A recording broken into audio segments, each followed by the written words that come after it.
It is a spectacular night in the Valley of the Sun as we welcome you to Glendale, Arizona, as the BCS Bowl Bash continues on Fox. In this sensational first-year venue, Boise State tonight steps onto the national stage, playing the role of David, trying to take down Goliath. Oklahoma, after all, is the winningest college football program in the nation since World War II, and they are the heavy favorite in this Tostitos Fiesta Bowl game. The Broncos' journey to this night started with the leap to Division I-A in 1996, but for the dean of Boise State football, Lyle Smith, a winning tradition started in 1946 under his leadership. One can only imagine, after 20 straight winning seasons and later the athletic director, at now 90 years young, what Coach Smith must be feeling as his beloved Broncos become the first school ever to win a junior college championship, a Division I AA championship, and now play in a BCS game. Here come the WAC champion Boise State University Broncos.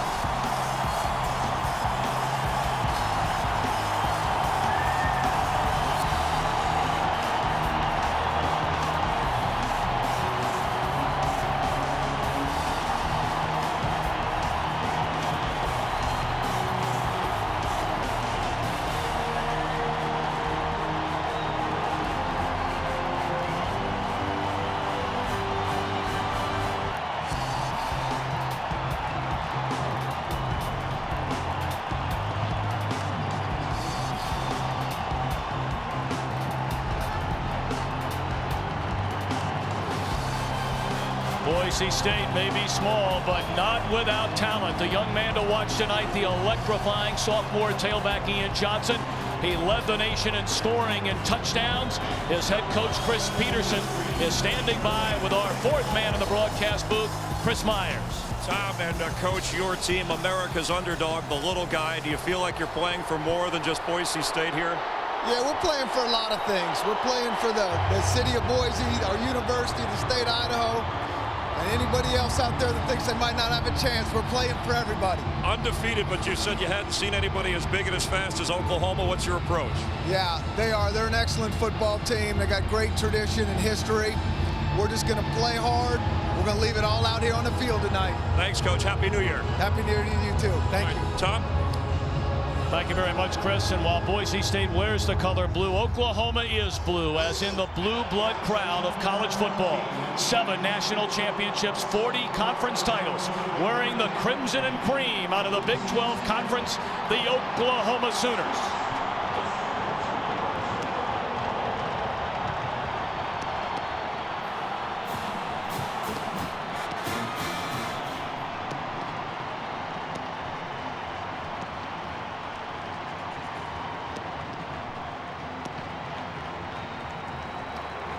For the first time in nearly 3 months, All-American running back Adrian Peterson will take the field after breaking his collarbone. Is tonight his final game at Oklahoma. For head coach Bob Stoops, what a masterful job with this young OU team. They come into this Tostitos national champion Fiesta Bowl game having won 8 consecutive games. And a pleasant good evening to you. Happy New Year to you and yours. Alongside the coach, Barry Alvarez and Charles Davis, I'm Tom Brenneman. Welcome to college football here on Fox. Coach, one very simple question everybody wants to know. Can the little dog, Boise State, run with the big dog, Oklahoma? Well, to run with the big dog, Boise State's going to have to answer 3 questions. Number 1, are they physical enough to stand in there and play toe-to-toe with Oklahoma? Secondly, are they fast enough to play at the speed they're going to see from Oklahoma? And thirdly, can they do it for 4 quarters? Well, we'll find out over the next 4 hours. Certainly a rather odd position, Charles. If you're Oklahoma, I mean, let's be honest about it. Everybody might be rooting for the underdog, but in Oklahoma and the rest of the country, many believe this is a game they should blow Boise State out of here. And that's what the Sooner Nation truly believes. They also are saying to the kids, you better not lose to Boise State. That would be embarrassing. So within the confines of the locker room, Bob Stoops has had to do a real job with his team and convince them you don't have to worry about the outside forces. Let's worry about ourselves. We're the Big 12 Conference conference champions. We are, as you said, the blue bloods of college football. And lastly, they have no intention of being Max Bear to Boise State's James J. Braddock, so the original Cinderella story. This is fun stuff. I mean, let's be honest about it. Everybody wants to know, can Boise State, only the second non-BCS conference school, Utah did it 2 years ago and beat up on a down Pitt team, but can Boise State hang with Oklahoma here tonight? They're jam-packed. They've added an additional 12,000 seats in this brand spanking new facility in Glendale, Arizona, from what they normally seat for an NFL game. Of course, this is the home to the Arizona Cardinals football team. And we send it downstairs to the coin toss tonight. William Lamagnier, our referee tonight, the officiating crew out of the Big Ten Conference. Natalie, let me just see the coins. I'll hand it to you afterwards, okay? Captains, it's an honor to be here. Please introduce yourselves.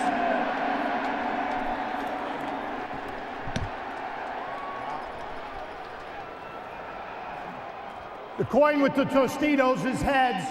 The backside with the team logo is tails. I need your options now. Tails is the call. Natalie?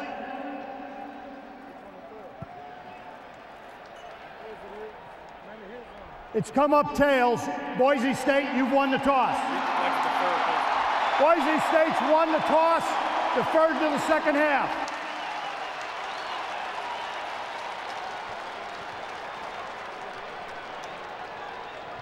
Let's go, Rap.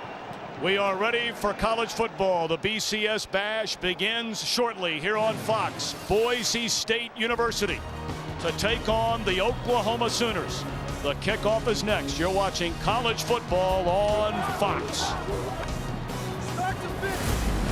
Biggest game that Boise State's ever played in, and you know, maybe the biggest game, you know, for quite a while after this. You know, everyone wants to see how the underdogs are going to do it. No one really expected Boise State to make it this far, and I don't think many people outside the state of Idaho expect us to even compete with Oklahoma, but we're going to go out there. We've been practicing hard during this bowl practice, and we've been running hard, lifting hard, and we'll be ready to go. Well, we had a chance to get to Boise, Idaho last week, and they are ready to play. Fox Sports welcomes you to the Tostitos Bowl Bash. Tonight, the Tostitos Fiesta Bowl from Glendale, Arizona. Boise State University against the Oklahoma Sooners. Boise State winning the toss, deferring to the second half. Number 3, Reggie Smith. Number 9, Joaquin Iglesias. Way back, line drive kick. This will be the sophomore Iglesias across the 15 out to the 20, and is tackled out near the 27-yard line. A 25-yard return for the sophomore wide receiver. Up front for Oklahoma, very, very young. They start 3 sophomores, a true freshman, Trent Williams. They think he has a chance to be one of the all-time greats at Oklahoma. Adrian Peterson back for the first time since breaking his collarbone against Iowa State. Brody Eldridge is a tight end, but he'll work out of the backfield. And their quarterback, an amazing story. Paul Thompson, a backup quarterback his first 2 years. And here is Peterson. And he is tripped up behind the line of scrimmage and lunges ahead for a gain of 2. The defense for the WAC champion Boise State Broncos. Andrew Browning, a walk-on, led him with 8 sacks. Corey Hall and Colt Brooks, both born and raised in Idaho, joined in the linebacking core by David Shields in the secondary. Very good corners. The freshman Wilson, along with Orlando Scandrick, and lots of experience in the safety spot with Gerald Alexander and Marty Tadman. A reverse. And this is Peterson, and he's out to the 39-yard line. Good enough for a first down after a gain of 9. I think we'll see tonight Bob Stoops wants to get the ball in Adrian Peterson's hands. It's been a long time since he's been hit. He has practiced, but he has not had collisions. He wants to get him into the game and get into the game quickly. Yeah, and they want to make sure that he's got ball security early. Oftentimes when you haven't played in a while, some of the good techniques slip for you. They want to make sure Adrian Peterson is tight in that regard. Peterson, that sensational freshman year when he ran for nearly 2,000 yards, finished second in the Heisman balloting. Not much room this time as he is met by the free safety Gerald Alexander. Well, you know, the adrenaline is running like electricity through the veins of both of these teams coming into the game. Is there anything as far as importance is concerned with being able to calm that for either team? I think Chris Peterson had to address his team and not being too cranked up, too excited for the game. Just play your game. The emotion's going to take over for itself, but don't be too emotional. Control it. Already 3 carries for Adrian Peterson. A 2nd down and 8.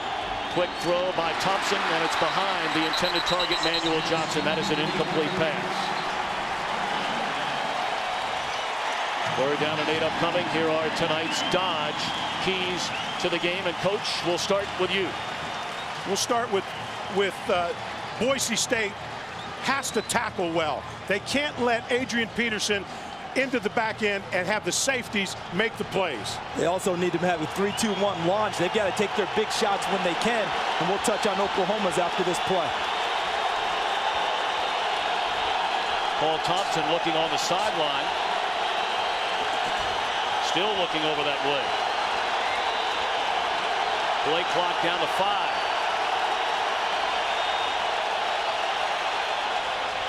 They just do get it off. Good protection for Thompson. And it was tipped at the line of scrimmage and nearly intercepted by Hall. So how about the opening stand after a 1st down from Oklahoma by this Boise State University defense? Well, that's exactly what Boise State needed. Coming out of the gate early, coming out strong on defense. Adrian Peterson didn't gash them for a big play. They stopped them and forced a punt. We saw a little bit of the emotion come into the game. Manuel Johnson with a big drop early. They could have been a 1st down for Oklahoma. That should give them a lot of confidence after that first series. Michael Cohen to punt. Marty Tadman back at his own 15, races up to make the catch, and he is leveled by DJ Wolf on special teams. 34-yard punt, 3-yard return. Let's get back to those Dodge keys to the game and address the Oklahoma Sooners. Yeah, when we talk about, Coach, talk about tackling well for Boise, 3-2-1 launch, go for the big plays. Oklahoma, don't give David the stone in a David and Goliath matchup. Don't give David the shot at you. And then communicate on defense, because we'll see a lot of shifts, a lot of motions, a lot of different sets and personnel from Boise State early. Oklahoma can't be confused. They have to be able to play against all of that and still be aggressive on defense.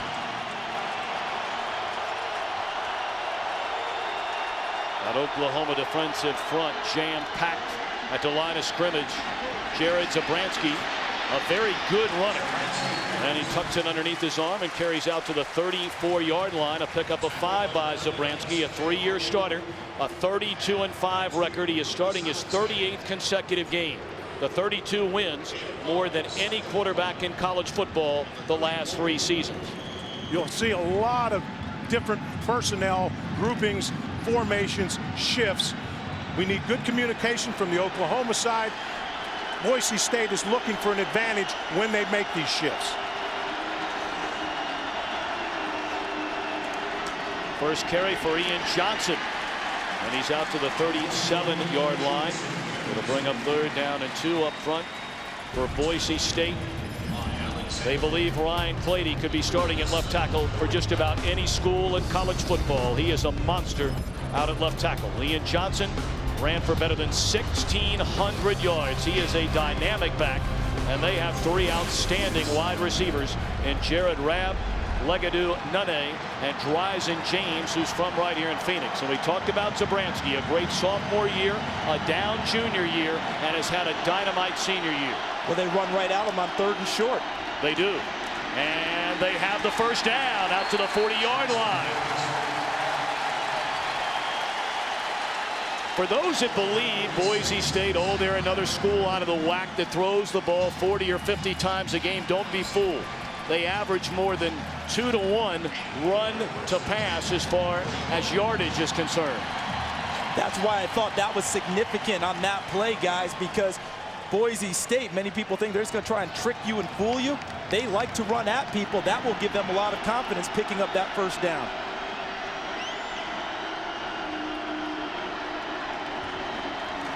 Zabransky, good protection, and he's looking down the sideline and overthrows his intended target, Legadou Nane. Take a look at Oklahoma defensively. Really struggled the first 3 games and then turned things around in a hurry after the controversial loss to Oregon.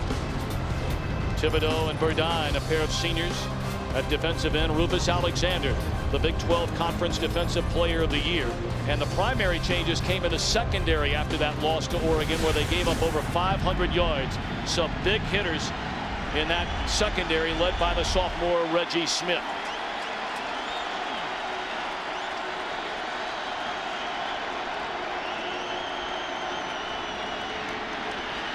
Zabransky looking around and dumps it off to Ian Johnson, and he is tackled immediately. They'll spot it at the 44-yard line. Coverage and tackle by Zach Latimer. One of the big question marks and the biggest surprises for Boise State this year was the offensive line. They've started out very strong in this game. You don't see anyone running free in the offense or the defensive front for Oklahoma. They're covering everyone up. Did not expect them to be intimidated coming into this game. Thus far, they have definitely not been.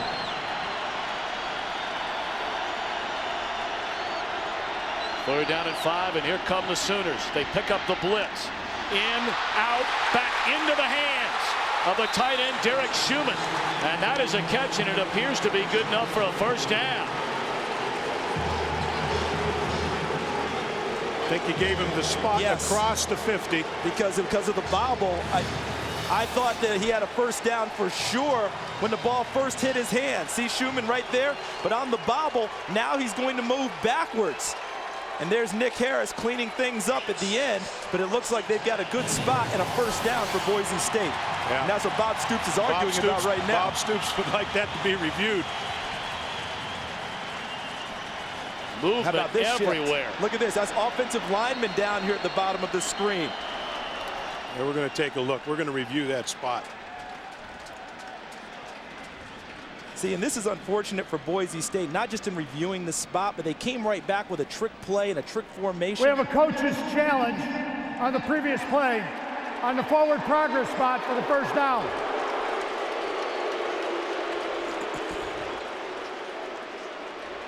So as they take a look, after the challenge by Bob Stoops, we will step aside. Back to Glendale in a moment. Instant replay reviewable plays in college football. Every play subject to review by the booth official. And each coach has one challenge. If the play is upheld, you lose a timeout. Following the review, the play stands as called. First down, Boise State. Oklahoma is charged a team timeout and has used their coach's challenge. Bob Stoops must wonder, is he ever going to get a break from an official? Of course, you go back to that controversial loss at Oregon game. But look where he has possession, right there. And then when he's tackled and moved backwards by the safety Nick Harris, that's the spot Oklahoma wants. But forward progress gave them the first down. The challenge actually helped Oklahoma because Boise State came out with a wild formation. Maybe Oklahoma wasn't ready to adjust to it, so the challenge actually took the place of the play being run. Drive started at Boise State's 29-yard line. It's 1st and 10 from the Oklahoma 49. Play action, and Zabransky looking for it all. Wide open in the end zone. Touchdown, Dryzen James.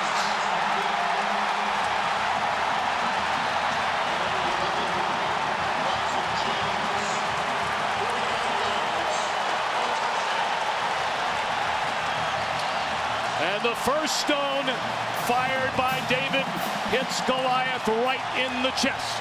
This is part of the launchers that we talked about. Remember the keys, 3, 2, 1 launch.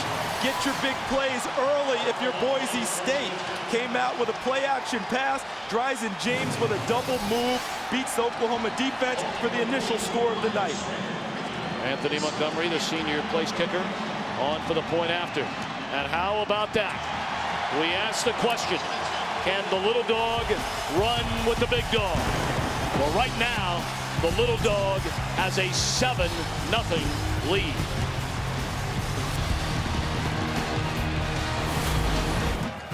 A 49-yard touchdown throw from Jared Zabransky. the Dryzen James, who played high school football right here in Phoenix. 7-0 Broncos in front. A very impressive opening drive spanning 71 yards.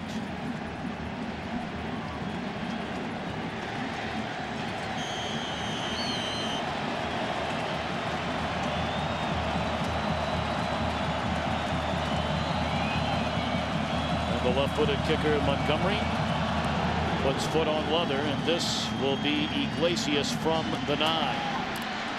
And nowhere to go. Nowhere. Austin Smith on the tackle. For more on Jared Zabransky, let's send it downstairs to Chris Myers.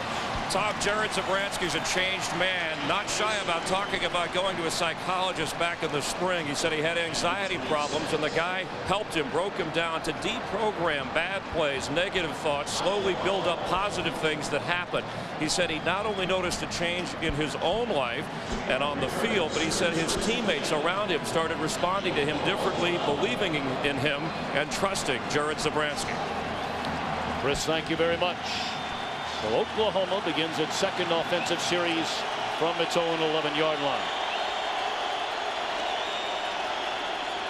Thompson play action. Under heavy pressure, the ball is loose. And it looks like Boise State has it. The Broncos have recovered.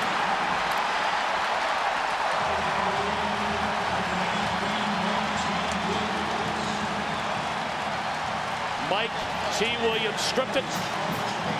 And he recovered. He's their best pass rusher. Watch him coming from your right. Just runs over Joe John Finley, pushes him back into Paul Thompson, strips the ball, and recovers it. He's not a starter anymore because they said he's not consistent enough. But when it's time to rush the passer, number 93 will be on the field. Look who's right in front of him. Corey Hall is standing there, really pulled him up, made him pull up, and let Williams strip the football. I say they go after it right now. Momentum's all on their side. Take a shot at the end zone first play. And look at the top of your screen. Wide receiver in isolation. They're going to hand it to Ian Johnson. And he's inside the 5, down to the 2-yard line. If you're Bob Stoops right now, you're thinking, I've got to settle my football team down. Let's not panic. Let's not get out of control. Let's play. Let's get back into some type of a rhythm here. Settle your offense down so when they come back out on the field. You hear it all the time in basketball. Weather the early storm. You knew Boise would come right at them, and Boise would like to punch this in right now, obviously, with the run game. 3 tight ends in the game. They hand it to Johnson into the end zone. Wow.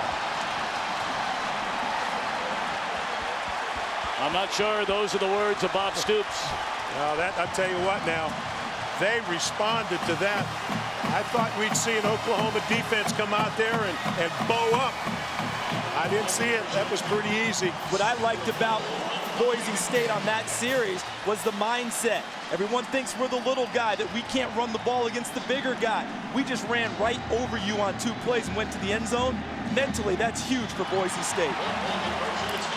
2 touchdowns for the Broncos, spanning 1 minute and 38 seconds. Goodness gracious. This is Boise State University Bronco football. They lead 14-0.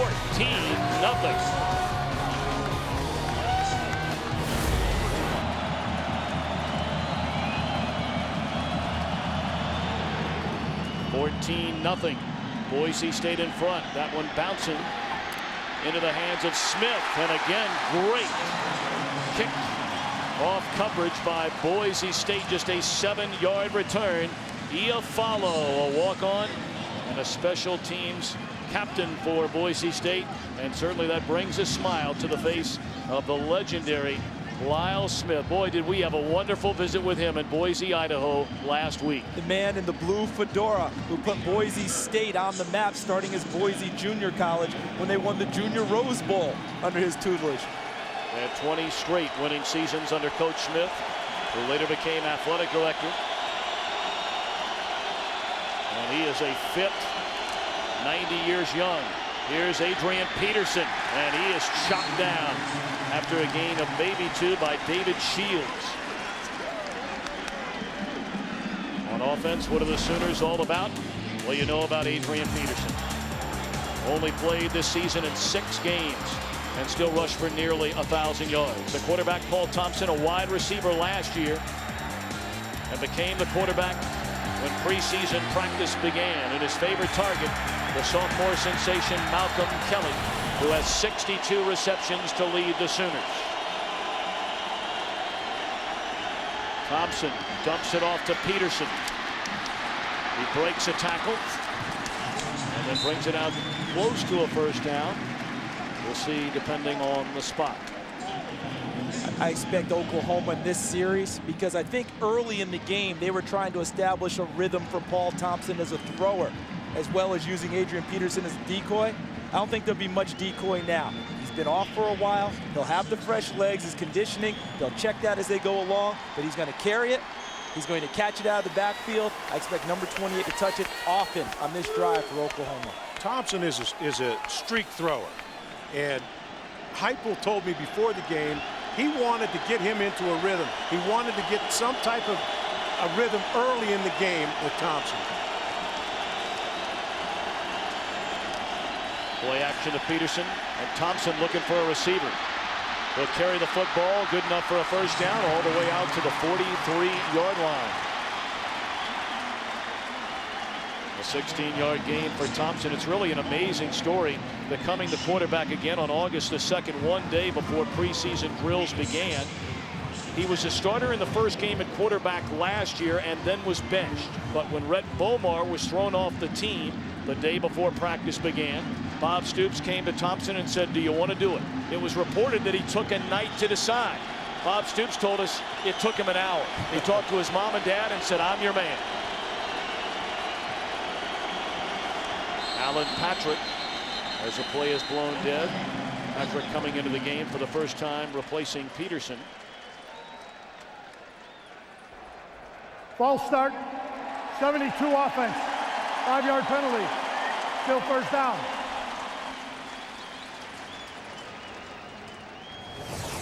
Our dramatic overhead shots of tonight's Tostitos Fiesta Bowl provided by the DLP Ultimate Picture Cam. DLP is the official HD TV of the BCS on Fox. DLP, it's amazing.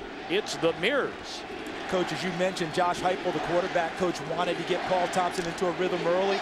That hasn't happened so far, but I think his last 2 plays have been his best. An easy throw to Adrian Peterson, and the last one checked out of the pass and ran the ball for positive yardage. That'll help him get comfortable. This is Alan Patrick, and he is hammered at the line of scrimmage by the WAC Defensive Player of the Year, Corey Hall. Well, for those of you just tuning in and wondering, how big is Oklahoma winning? Well, guess what? They ain't. It is 14-0 Boise State. A 49-yard touchdown throw to Dryzen James. And then after the fumble by Thompson, back-to-back running plays, and Ian Johnson danced into the end zone. 14-0 Broncos in front. They scored 2 touchdowns within 1 minute and 38 seconds.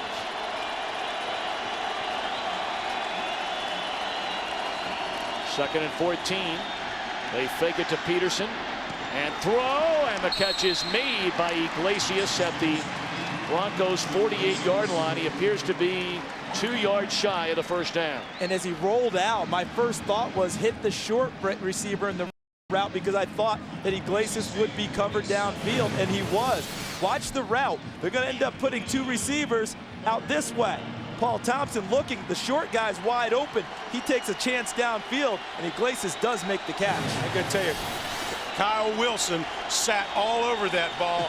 He made the break for the interception, and he was right there, but an excellent throw. He drilled it in there. 3rd down and 1 yard. And they pitch it to Peterson. Very, very close. It looked like that final lunge forward was good enough for a first down, and it is. I'm impressed with Boise State's defense. Every route that has been thrown, they've had very tight coverage in the back end. Paul Thompson has had to bring the ball down. When the ball is pitched or handed off, you have a defense that's running to the ball. You don't see anyone on the ground. You see a lot of people around the football. Well, they held 7 opponents to 14 points or less this season. And against the run, they had the 8th best defense in college football. Inside handoff to Patrick. And he is leveled at the 41-yard line again by Corey Hall. Boy, we will call Hall's name time after time after time all night tonight. Let's take a look at the all-whack player number 25, Corey Hall, skating. See him right there, inside out. Perfect positioning for a linebacker. And coach, what I liked about it was the defensive line covered for him. They took up all the gaps. It meant no blocker got downfield to Corey Hall, so he could run free to the ball and make the hit. And he exploded when he got there. Yes, he did. He's a football player. Loves to play the game. He's the leader of this squad.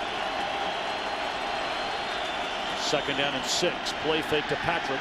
Thompson looks down the middle of the field, and it's underthrown to Kelly. And who came down with the ball? Incomplete.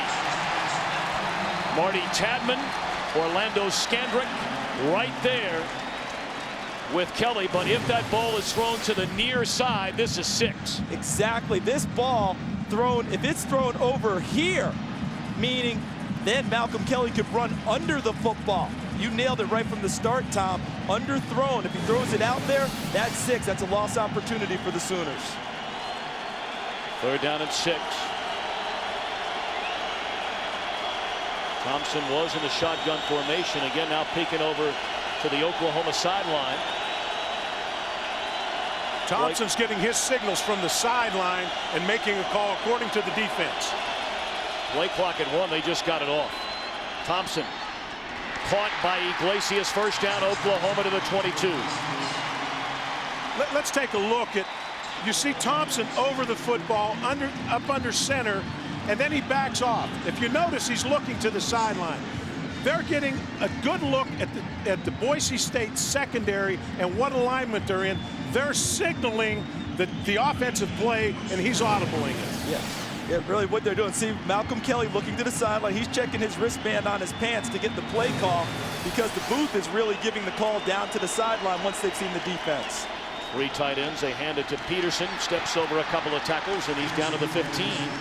Tackled there by Marty Tadman, the senior from Mission Viejo, California, after a gain of 7.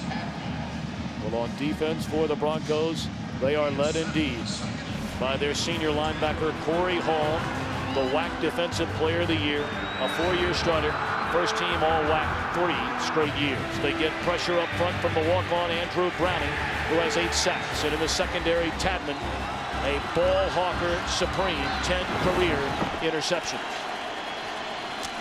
11th play of the drive, Alan Patrick down to the 10. And that will be good enough for an OU 1st down. This run game is exactly what Oklahoma needed on this drive to settle themselves down. They took 2 major blows with the 14 points, the big plays coming right at them. They needed something to get themselves reestablished and kind of get back on their feet. And for Oklahoma, it's running the football. I think one thing we want to take a look at, let's watch when Adrian Peterson's running the football, if he breaks the front 7. How many times do the safeties have to make tackles? The last 2 times they had to. Last 2 runs, Adrian Peterson and Alan Patrick have finished the runs impressively, and they're very physical in how they run the ball. This is Alan Patrick. And he picks up 3 down to the 8-yard line. Alan Patrick from Conway, South Carolina, was a all-state running back and defensive back in high school, went to junior college as a defensive back, and that's how Oklahoma recruited him. But after all the injuries last year, he went back to running back, and this year replaced Adrian Peterson when he got hurt and ran for 700 yards. In 4 of his 5 starts, ran for over 100 yards. And he's Adrian Peterson's roommate. Let's not forget, Oklahoma rushed for more yards when Alan Patrick was the tailback. He actually got more carries during that time frame. 2nd down and 7. Thompson to throw to the end zone. Flag comes down. That'll be whistled against Kyle Wilson, the redshirt freshman, trying to stay with Malcolm Kelly. Big size disparity there. Malcolm Kelly, 6'4", almost 220 pounds. Kyle Wilson, 5'10", 186. You know Oklahoma likes that matchup, giving Kelly a chance to be physical and running his routes. I'd say one thing to take a look at. That's the 2nd time we've seen Kyle. Pass interference, defense, number 22. By rule, The ball's placed at the 2-yard line. Automatic. First down.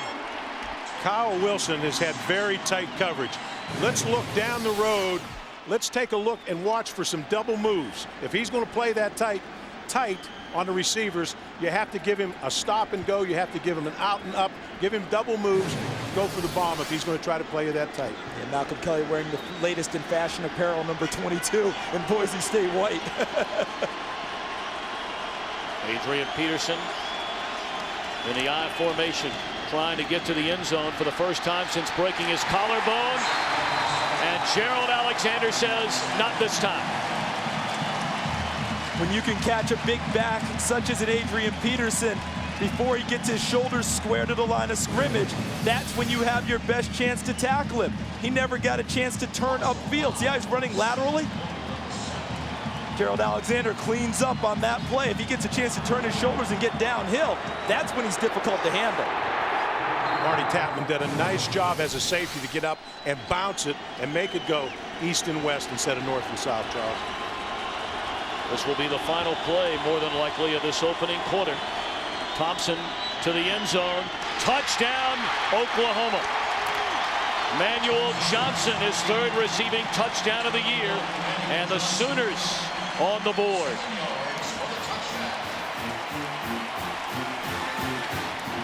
I believe they came right back at Kyle Wilson, guys. After the pass interference, they gave him one play off and said, okay, let's see where his confidence is right now. We'll run another receiver at him. Give it a go. Turned out to be a nice call by the Oklahoma sideline. It's a very settling drive for the Sooners to take the ball down the field, get into some type of a rhythm. Give your defense a chance to regroup a little bit on the sideline, too. They've had a chance to get off their feet.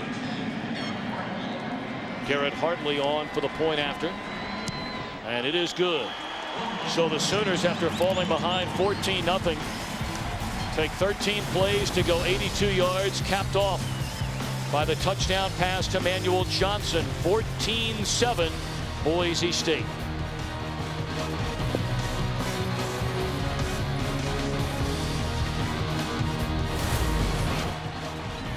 Touchdown reception by Manuel Johnson, coming from Paul Thompson. And the Sooners have cut the Boise State lead at half.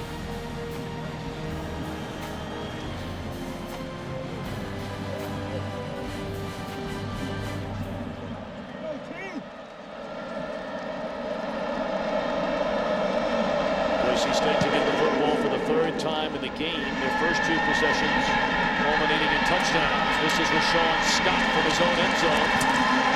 Great coverage as he tackled at the 18. Let's go downstairs and check in with Chris Myers.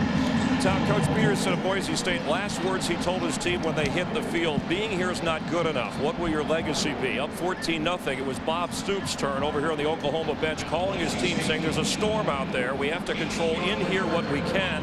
Line coach James Patton saying we can wear these guys down. Let's put a drive together. It's exactly what they did.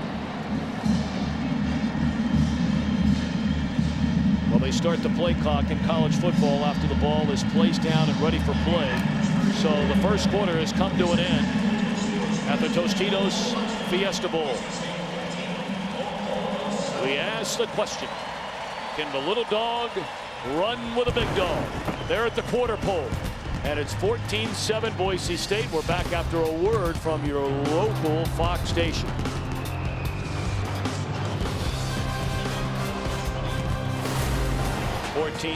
Boise State in front of Oklahoma at the end of the opening quarter. Now the senior three-year starter Jared Zabransky brings his team to the line of scrimmage. Their third possession will start from their own 18.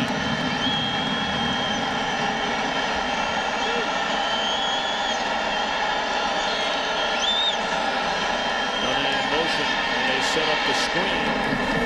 Dumped off to Johnson and read beautifully by the Oklahoma defense. That's Lundy Holmes, a sophomore corner out of Dallas, Texas.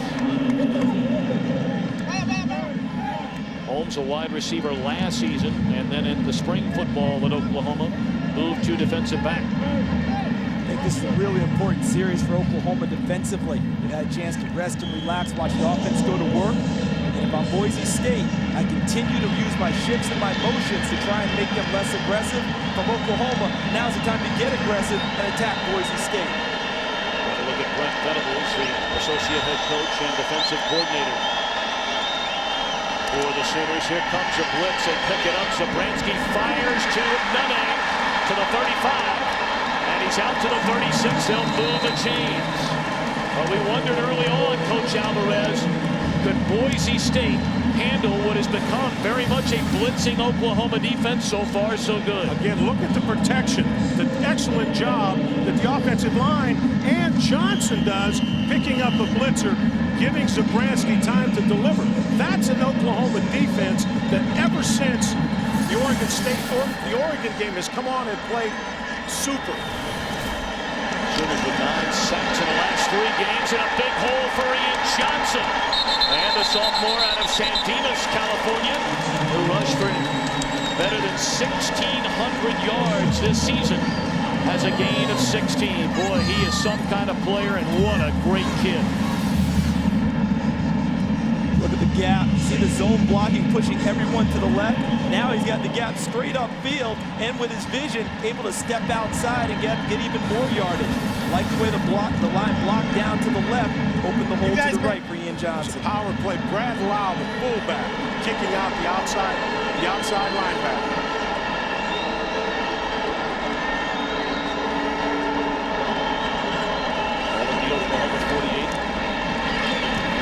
Johnson, and not much room this time. The first man there, C.J. Ayu, the senior from Highland, Utah.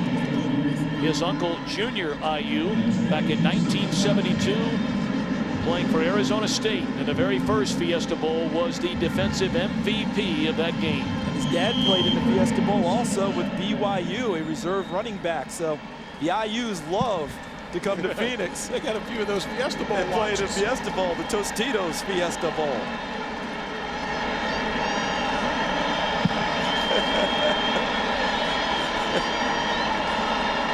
Tight end Derek Schumann split wide to the right. And Zabransky will dump it off to Vinny Perretta. He slips out of the tackle of Lendy Holmes and then stepped out of bounds at the 45-yard line. Perretta's been developed into a multifaceted weapon in both wide receiver and running back. I like the way Boise State has come out. I was a little concerned after watching some practice of all the contact they had. Chris Peterson was trying to get that team ready to match the physical ability that he was going to see at Oklahoma. And I tell you, he has them ready. Yeah, we wondered if maybe they hit too much, maybe took some legs. Thus far, the answer has been answered. They're ready to play. Need not worry. No. 3rd down and 7. It's like Oklahoma wants to come after him.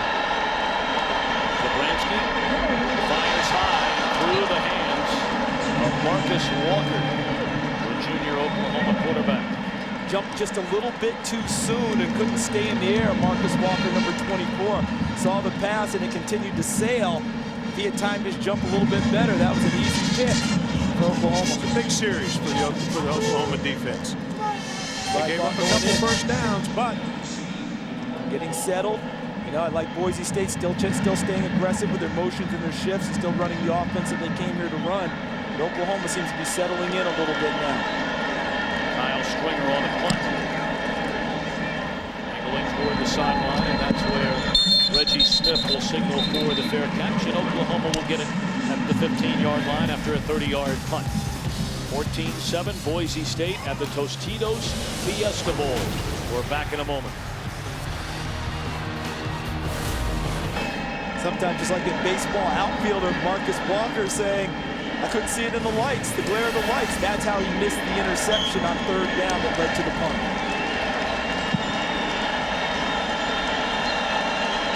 Starting from their own 15, the play fake to Peterson. Thompson rolls right as an open receiver. Throw on the money, and the catch is made by Manuel Johnson. That'll be another first down. No, just short. We talked earlier about Paul Thompson getting into a rhythm. They wanted to establish him as a thrower. The last drive helped do that because the run game became a little more prevalent, allowed him to make better, easier throws. And you notice on the rollouts, even though it's cutting the field kind of down into a 3rd, It's an easier throw for him. He's got a receiver out there, he puts it on the money, and get a chance to almost move the chains. Call it second down a foot.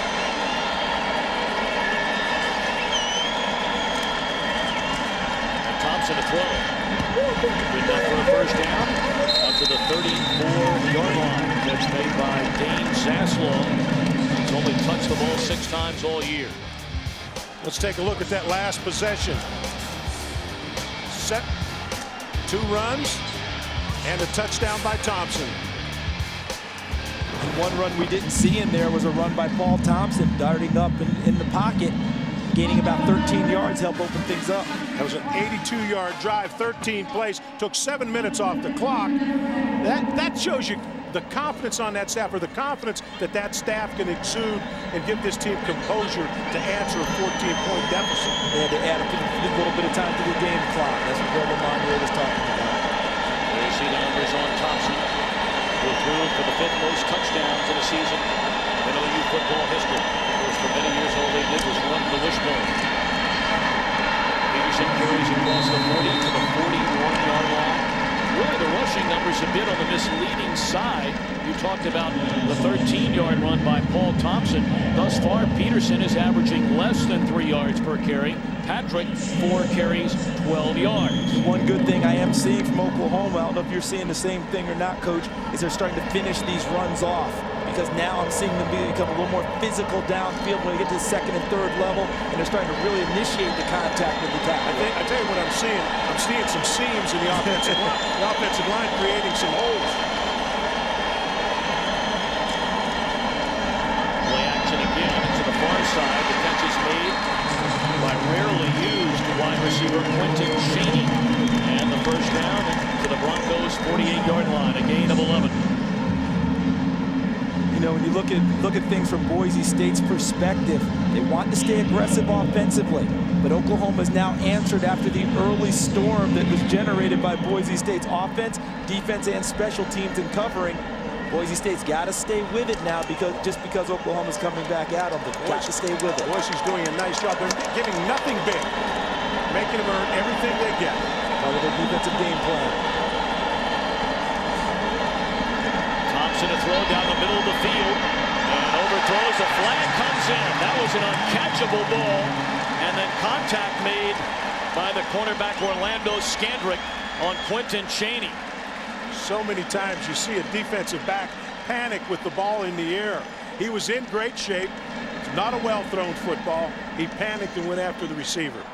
Pass interference, defense, number 8, 15-yard penalty, automatic. And again, to repeat, in the college game, it's 15 yards from the spot. 15 yards for the spot if it's longer than a 15-yard penalty. Yep. Anything up to that, it's a spot foul. But you're exactly right, Coach. He panicked because he doesn't play the ball.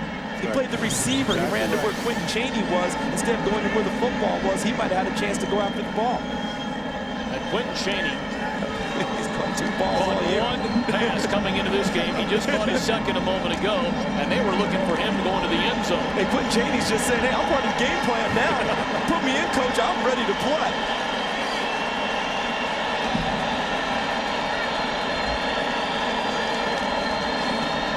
And off to Alan Patrick. Followed up at the line of scrimmage. Led by Mike G. Williams. They have a Mike G. Williams, who's a senior out of Lethbridge, Canada, and a Mike T. Williams, a sophomore out of Sacramento, California. Yeah, the difference between the two, Mike G. Williams is more of the run guy. He comes in, he's a little more consistent. Mike T. Williams, as we saw earlier, a terrific pass rusher. He forced the fumble from Paul Thompson earlier in the game. Quick snap on a 2nd and 10. Thompson looking to the end zone. Ball's underthrown, and it's intercepted by Tadman.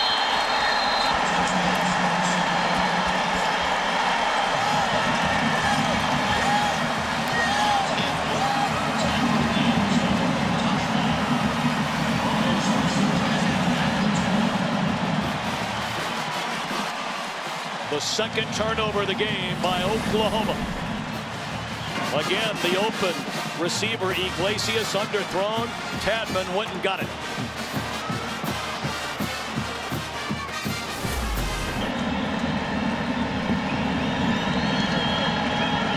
After the turnover by Oklahoma, Boise State starts its drive from its own 20.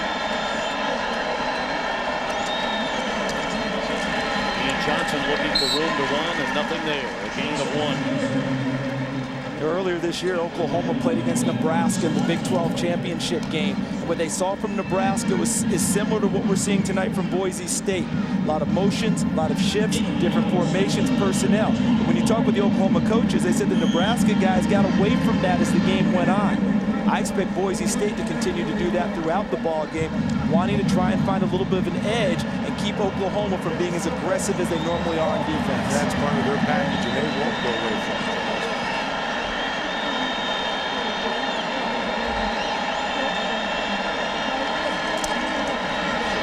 Looking for his tight end, Schumann. Covered beautifully by Lundy Holmes.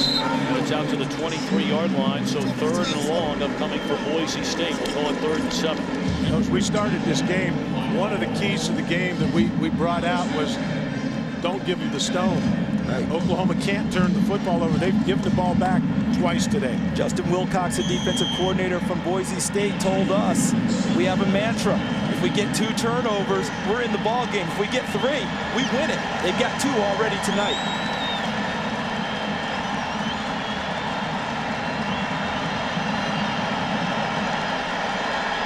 They're down in 7 for the Broncos. They need to get to the 30.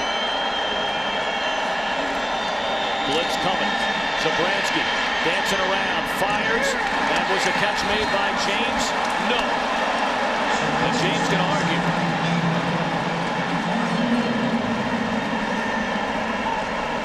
Nice job by Zabransky. Showed some excellent mobility in the pocket. Pressure on. He stepped up in the pocket. Yeah, a good call, an excellent call by the officials because he tried to get his arms underneath, but watch the ball hit the green turf as he gets his hands down. He did not have his hands far enough underneath to cradle it off the ground.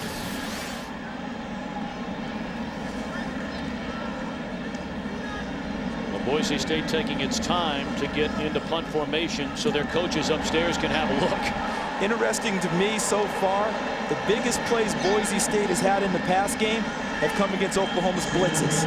Versus their regular zone looks, they've been able to throw underneath, but Oklahoma's run those plays down. Punt by Kyle Stringer, and this is Reggie Smith from the 27.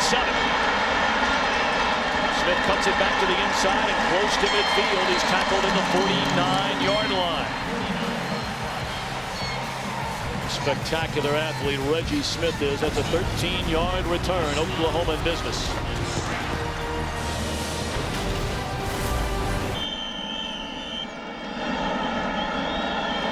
Got Alan Patrick and Adrian Peterson in the game now. And they give it to Patrick, who's inside the 40, down the sideline, back to the inside, all the way to the 22 is Alan Patrick.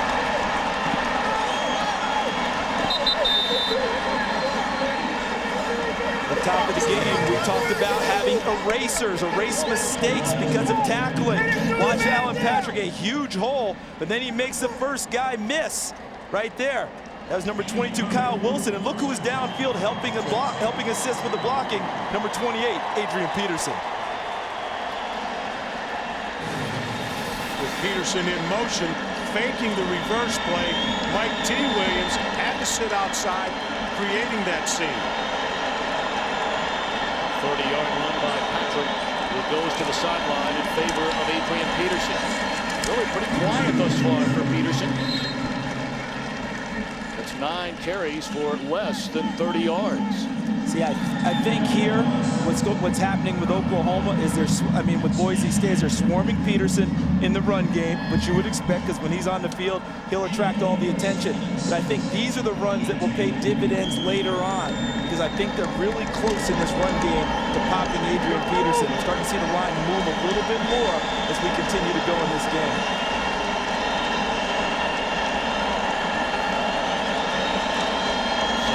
7, Peterson down to the 15-yard line. It'll be a couple of yards shy of the first down, tackled by Nick Schleckelwood.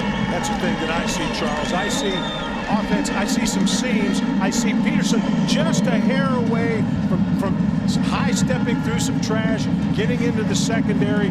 But I see some seams being created as this game goes along. And as the offense stays on the field, that offensive line from Oklahoma can wear down defense. All right, on a 3rd down and 3.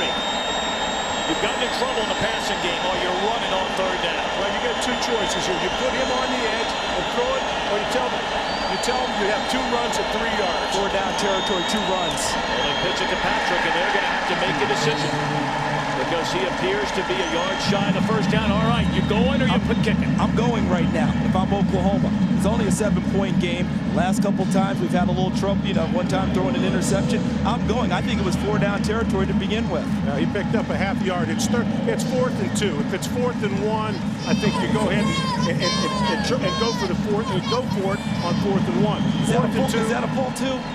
Looks like a full 2. It's a full 2. Go ahead and take the points. That's why you've won 3 Rose Bowls, and that's why I'm just sitting up here announcing ball games. Well, he's sitting up here now. I was waiting to see that spot. 31-yard field goal try by Garrett Hartley out of the hold of Hayes, the teacher. And the kick is good. Rather than go on 4th down and 2, Bob Stoops will take the points. 5:38 to play until halftime. Oklahoma within 4.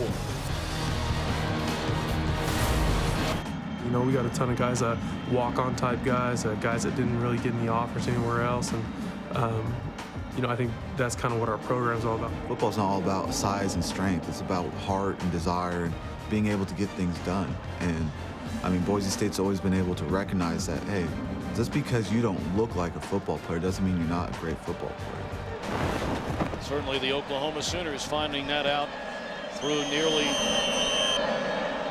quarter and a little more than a quarter and a half here at the Tostitos Fiesta Bowl. 14-10 Boise State with 5:38 to play until halftime.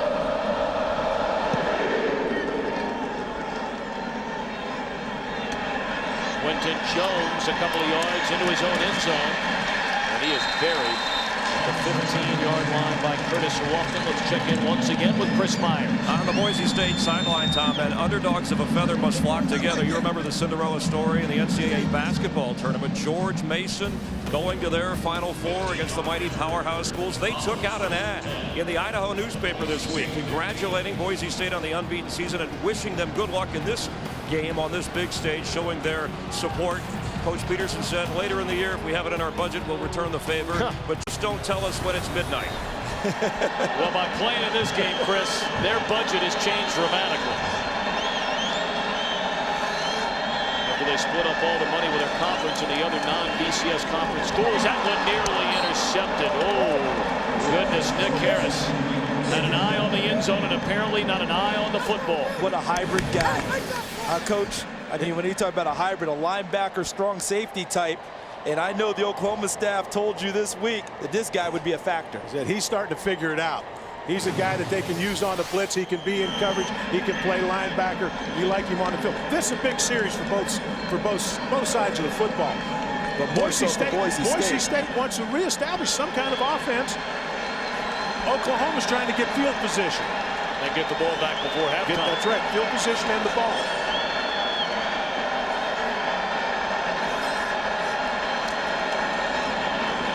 Flags come down. There was early movement.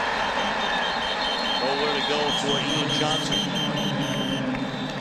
Offsides will go against Oklahoma. Yeah, they're hoping they caught them in the neutral zone and got the snap in time. Offside, defense, number 99. 5-yard penalty, still 2nd down.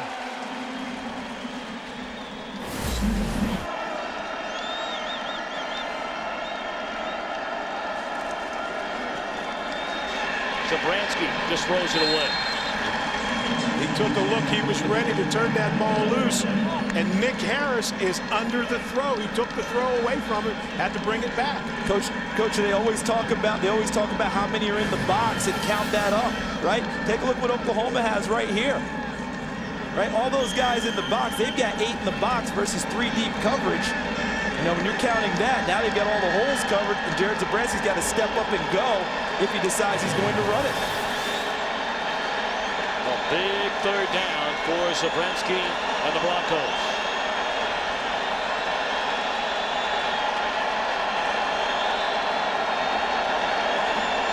Blitz coming. Zabransky. Down he goes.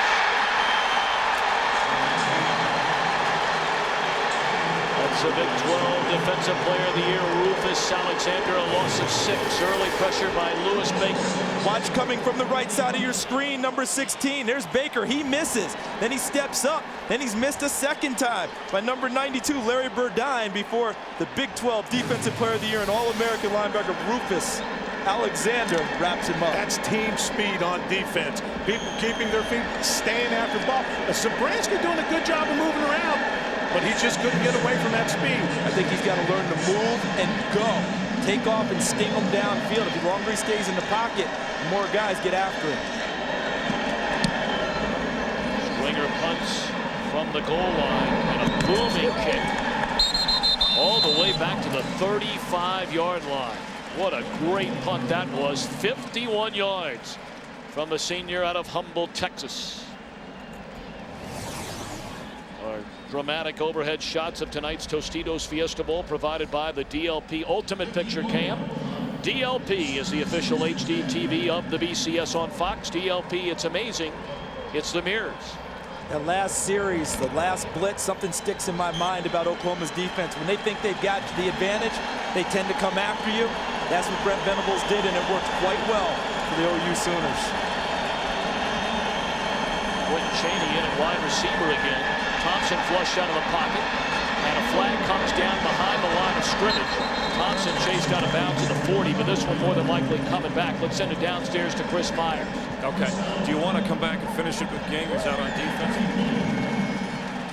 This will be a hold, it looks like, against Oklahoma. We'll get back to Chris Myers after William Lamagnier out of the Big Ten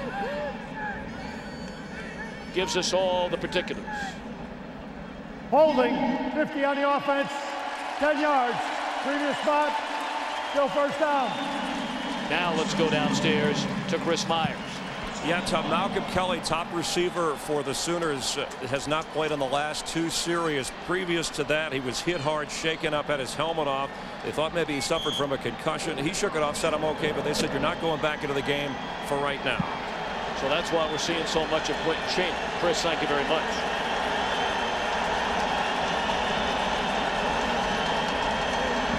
Thompson throws it back the other way to Joe John Finley. That's like a greased pig. He can't get a hold.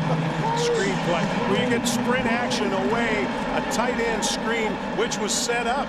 They set up quite well, and it's the second time I've seen Oklahoma tonight try and use a misdirection throwback pass. On the last interception Paul Thompson threw down the middle, that's where he wanted to go first, was a misdirection pass. Couldn't get it. Then he tried to throw it late down the middle and underthrew it for the interception. On that one, Joe John, if he catches it, he's got some real estate. He missed it 4 times. Even hit him in the mud. And he's a former quarterback. You know, when that ball came and he was looking down the field. Oh, he was thinking about the turf he was going to eat up.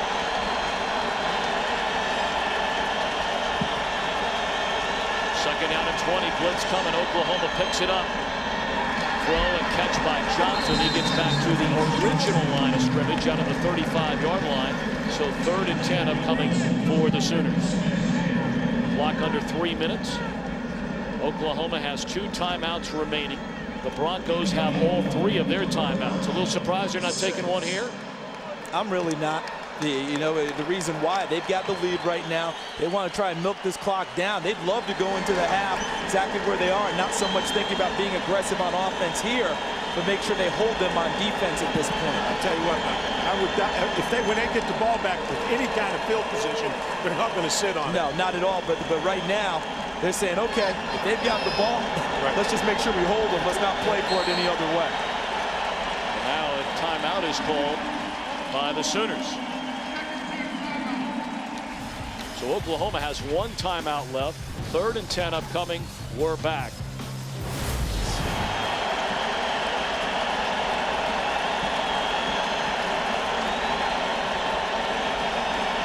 3rd down and 10 from their own 35. Thompson looking for room. Throws incomplete. So Boise State will get the football back right around the 2-minute mark. And again, they have all 3 timeouts remaining. Oh, there is a late flag on the far side of the field. Boise State saying that is against the Sooners. We'll see. They sure hope so. They do not want to negate a terrific defensive play by the Boise State Broncos. This could be a really big penalty if this is a personal foul, and by Bob Stoops' reaction, he was screaming at Joaquin Iglesias. They might back them up 15, which is better field position for Boise State. That'll give Boise State excellent field position, and they'll definitely come out winging it. Decline following the play, unsportsmanlike conduct, baiting, charged to Boise State, number 8. Personal foul, late hit, number 9, Oklahoma. Those penalties will offset 4th down. That's Iglesias getting tangled up with Orlando Skendrick. Well, it took the decision-making process out of Boise State's hands, so they didn't have to worry about it at that point. Let's look at the end of the play. Right here in the middle, number 8.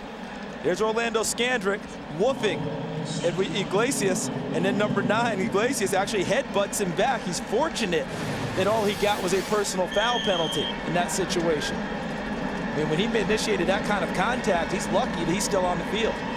Boise State, over the last 7 years, 28 blocked kicks. Very short cut off the foot of Michael Cohen. And the official will spot the ball at the 35-yard line. So with 2:05 to play until halftime and all 3 timeouts left, Boise State pretty good field position. Not a bad half for Boise State on the defensive side. Boise State has played excellent defense. You see every gap field. They were concerned about missed tackles. I've seen a couple missed tackles. They've tackled very well because they've swarmed to the football. And Justin Wilcox, their defense coordinator, asks for erasers all the time. Guys who erase the errors of their teammates. If you have a missed tackle, who's going to be there to pick up for them? We're seeing that already this evening. A number of guys to the ball on every run. See a couple of takeaways. A sack, Oklahoma, 2 of 5, converting on 3rd down. Ian Johnson takes a handoff and looking for room, and there's not any there. All of a sudden, things have gotten pretty quiet for Ian Johnson. And I think that Boise State is looking at the clock, minute 30 left. They're still up in this ball game. I don't think they want to make a mistake here and give Oklahoma a chance to score going into the locker room. They've done their job. Now this time they hurry up to the line of scrimmage. And Zabransky with a wide open receiver at the 47-yard line. That's Gerard Rabb, who's now caught a pass in 26 consecutive games. Good for 18. When they spot the ball, the clock will start again. We'll give Chris Peterson a lot of credit for he fooled the heck out of me. I thought he tucked his horns in. As you said it, Charles, I saw him come to the line of scrimmage. They staffed it with 24 seconds on the play clock. One of the new rules in college football, once they reset the chains, that clock starts back up. It's been a controversial decision. Timeout, Boise State. First team timeout. That's their first timeout. They have 2 left in this half with 1:06 remaining until halftime.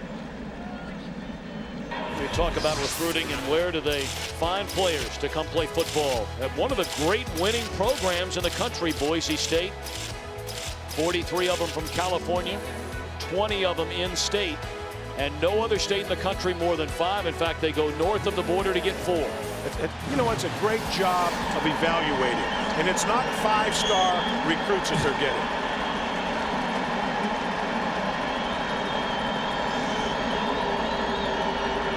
First down at the Sooner 47-yard line. Good protection for Zabransky, and had an open Nene down at the 25-yard line and missed him. I'm impressed with the protection. Again, you have a full-out blitz. Everybody is covered up. There's nobody on edges. The offensive line is squared up on every blitzer. Zabransky has a lot of confidence in that protection. He's allowed to get some rhythm in his throw and step into the throw. I think the best-looking plays they've had throwing the ball downfield have come against the blitz. That's where they've had what appeared to be their best chance for chunks of yardage. Versus the zone, they've had to throw underneath, and Oklahoma runs those plays down.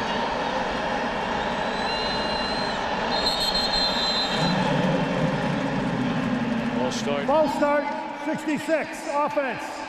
5-yard penalty. Still second down. That's Tad Miller from Boise, Idaho, played at Bishop Kelly High School. Well, you look at this offensive line during the season, only allowing a total of 17 sacks. And I know the cynics out there will say, yeah, well, who did they play? Well, the bottom line is no matter who they played, they only allowed 17 sacks.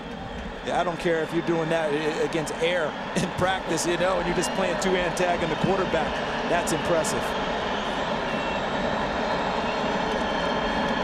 first down. Blitz coming. Zabransky steps up, chase from behind, and he can fly.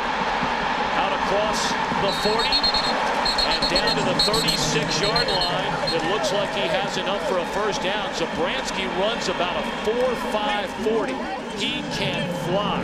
That's what we've been asking him to do here from the booth, and I know his coaches have wanted him to do that. A 16-yard gain, and what I mean by his coaches wanted to do that, step up, be definite, and run the football downfield against the coverage. That gains them yardage. You don't have to worry about a bad pass. We talked about him moving the sticks with his feet and not always trying to having to throw the ball down the field. You'll make the blitzers more hesitant if you step up and sting them by running the ball into the secondary. Ball down at the 36-yard line after the 16-yard carry by Zabransky. We're under a minute until halftime. The Broncos have 2 timeouts left. Far side catch made by Rabb, trying to get out of bounds, and does. Down to the 26-yard line, a gain of 9. Again, good protection on a full blitz, man coverage on the outside, an excellent delivery.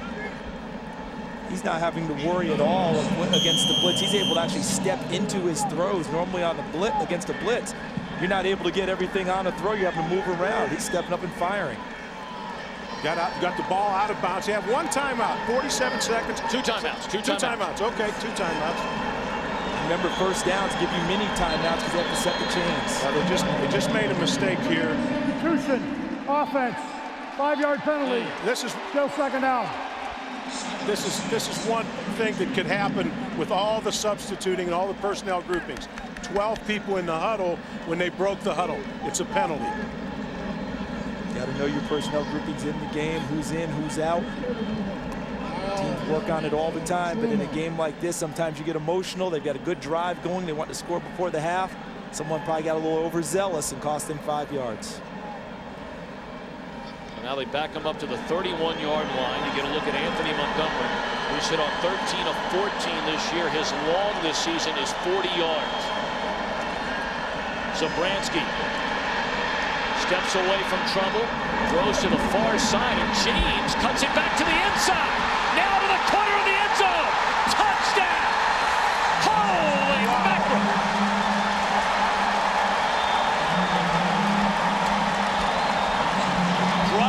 James from Phoenix, Arizona's Westview High School, his 2nd touchdown tonight. Tremendous awareness by Zabransky. That was a throwback. That ball, he sprinted to his right. The ball was to be thrown across the field to his left to the tight end. What tremendous awareness to find an open receiver. And when James caught the football, were you thinking get to the sideline, get out of bounds? When he turned inside, I thought he might have made a mistake initially, but he turned it into great profit for the Boise State Broncos. He smelled that end zone. He saw that orange end zone. He knew those colors, didn't he? This is what you're talking about, Coach. Looking to throw back. Keeps his feet, but look at the awareness. And the arm strength to get it out there that far. And then James breaks the tackle and dives in, and Boise State with the momentum as we head towards the half. Charles, we were talking about that speed at Oklahoma. Look at this speed. Starting to wonder as we hear all this talk about speed around the country, who has it, who doesn't. Everyone has it. Nobody's recruiting slugs anymore.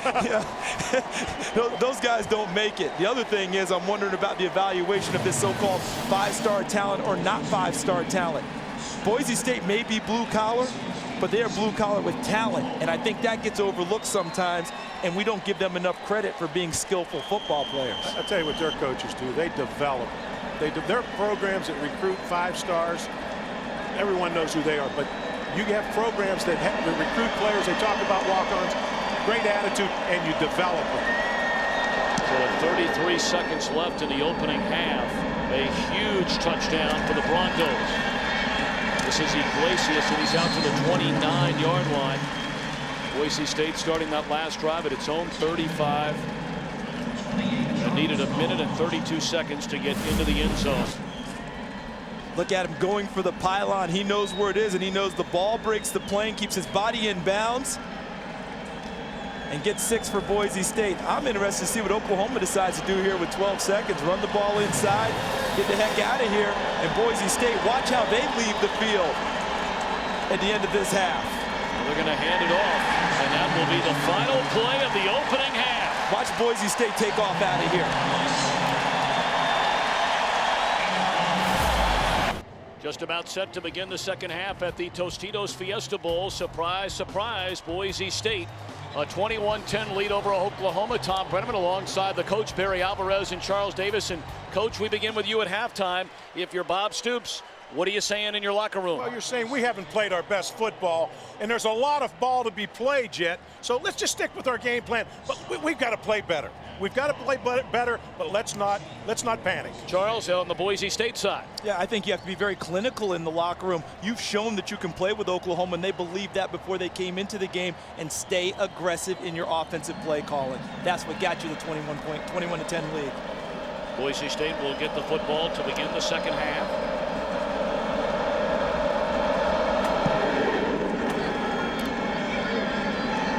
This is Sean Scott letting it bounce into the end zone, so Boise State will put it in play at the 20.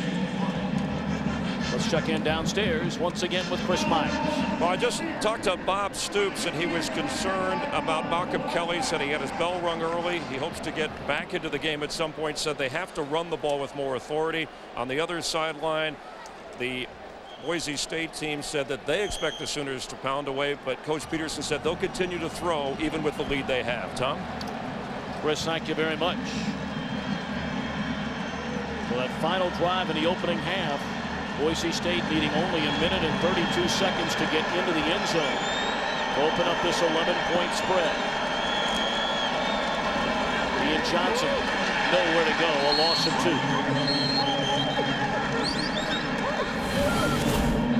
Some of the numbers from the opening half. Sooners outran them, and the Broncos outpassed them. 2 big turnovers in that first half, one directly leading to a Boise State touchdown. One you gave up a touchdown, and the other one you gave up potential points. And that's what we talked about, not giving away the football. And you notice time of possession heavily in favor of Oklahoma. Sometimes it doesn't mean as much as you think.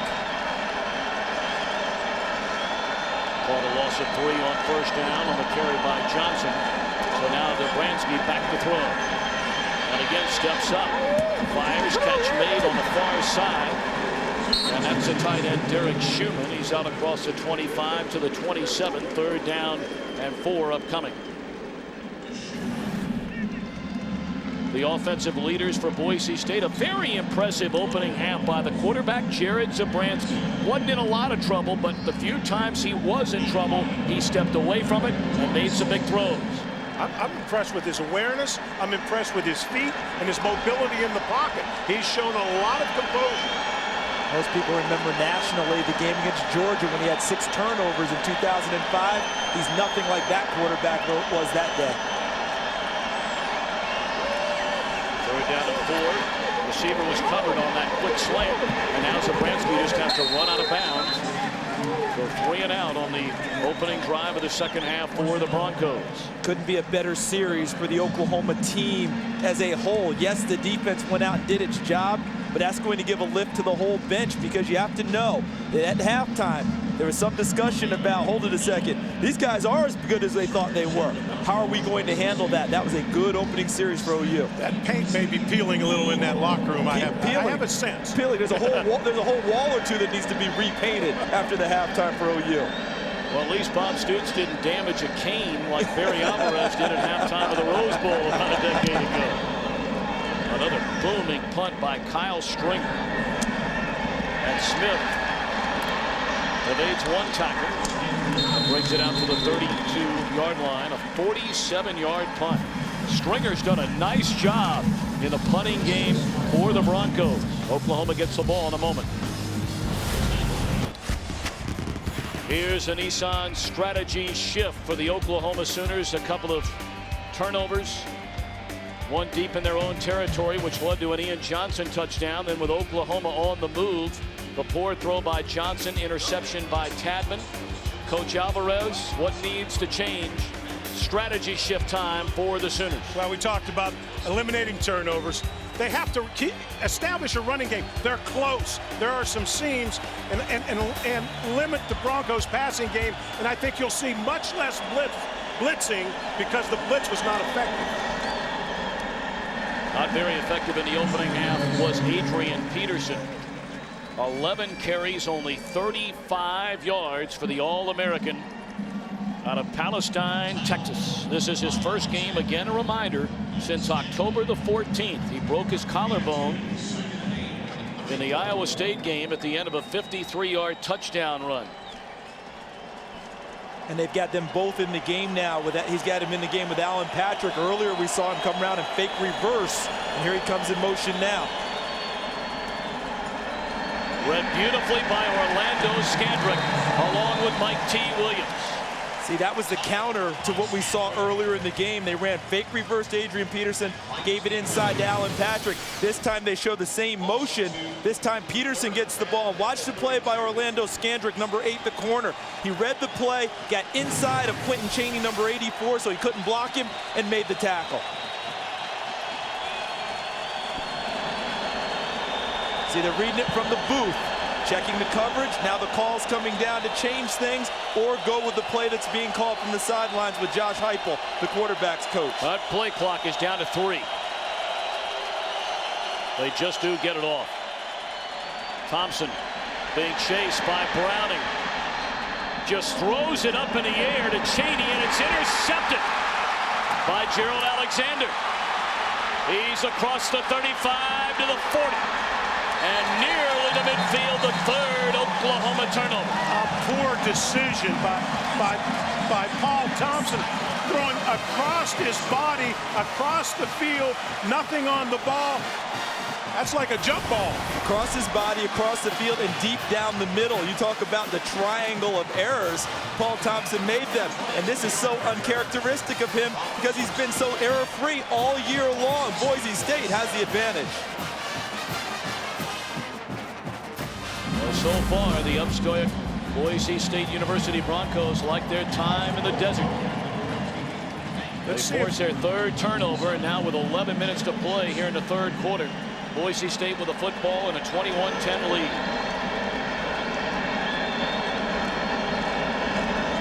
Ian Johnson crosses midfield to the Sooner 49, shoved out of bounds by Alonzo Dotson and Lundy Holmes. I thought we might see one down the field on that sudden change of possession. Always is a time you bring the defense back on the field. An excellent time to take a shot. Sometimes teams call it off after a commercial timeout or a timeout by the other team, thinking, okay, now they might have a chance to get settled. We'll go ahead and run our normal offense. Doesn't mean they might not come right back to it, though, after the first play.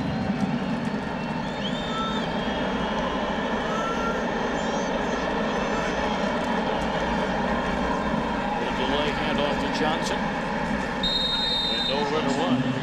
Tackled by Calvin Thibodeau, the senior out of Houston, Texas, and a flag comes in late on the far side of the field in the secondary. I think we're going to have a problem as downfield in the secondary for Oklahoma. I don't know if they're going to call it on the defensive back or the receiver for after the play. Following the play, personal foul, late hit, 91 on the offense, 15-yard penalty, third down. Derek Schumann, the tight end, one of their smarter players, an all-WAC performer, getting downfield after the whistle and still getting after the defensive back. Take a look to the left of your screen, right there. There he is. It's Derek Schumann. And he stays with it with Nick Harris and rolls him up after the play is over. And the flag came in from the back judge. It looked like a possible leg whip where he kicked his leg up. Him up after, yes, he rolled him up on the block. So they back him up 15. And rather than 3rd and 7 for Boise State, it goes to 3rd and 22. They need to get to the Oklahoma 43-yard line to convert. Haven't seen him run a screen yet or a draw. There's your draw for Johnson. He's out across the 40. Boise State forced to punt it away. They took the safe route right there, just not wanting to throw the ball down the field and force the ball. But it looked like they tried to come out in that series and establish a running game with Johnson. Yeah, and you know, that tells you the intelligence of Chris Peterson and his staff. understanding when to attack and when to lay back and have a little confidence in the rest of your ball club. Defense has played well this evening.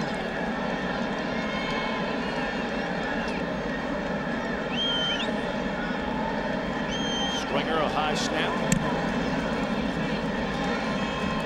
Smith, a fair catch. Flag comes in. Oklahoma will start this possession for the time being anyway in the 22, but again we'll wait on the penalty. Big Ten officiating crew. William Lamagnier, our referee tonight. Illegal block in the back, number 11. Oh. That's a post-scrimmage kick enforcement. We'll go 10 yards from the spot of the catch. First down.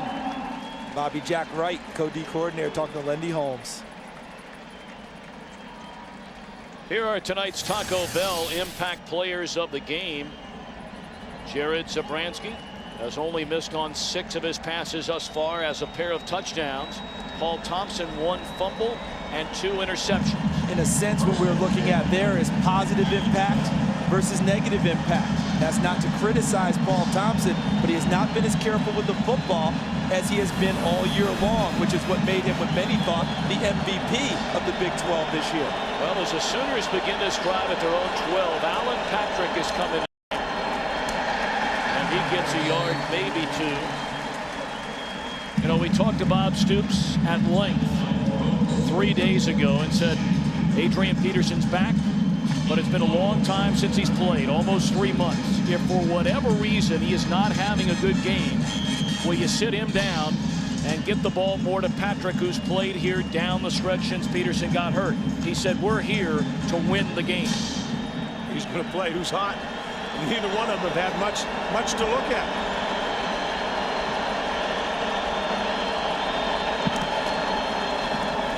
Peterson wings it to the outside. And he's out near the 20. A late flag comes in again. It's been 8 weeks since he's touched the ball. We talked about it earlier, getting him into a rhythm, getting hit. So there's going to be a face mask against Boise State. Incidental face mask. Number 8 on the defense. That 5-yard penalty results first down. The one thing I saw, I did see flashes early. I thought there were a couple seams where a sharp Adrian Peterson steps over the trash and comes out the back end. Sometimes I wonder if you overthink it too, in terms of, you know, Alan Patrick's played well. We've got Peterson back. Let's go between the two of them. Before he got hurt, he would have had all the carries, and what they would have counted on is him popping something late in the ball game. I might think about that strategy with Adrian Peterson. Peterson is in there, and Thompson to throw on first down! Intercepted! And into the end zone goes Marty Tadman.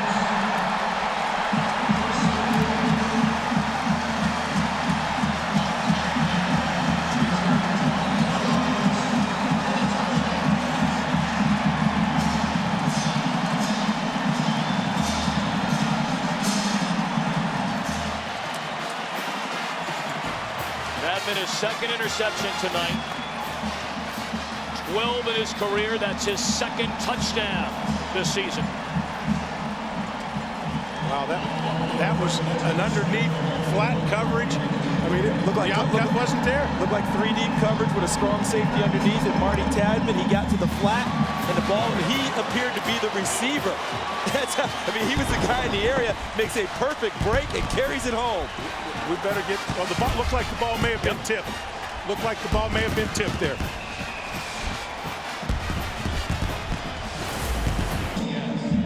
Two that have been doing it all year long. Corey Hall tipped the pass.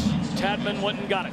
Right there, number 25, Hall, the middle linebacker, tips it. Tadman underneath in the coverage.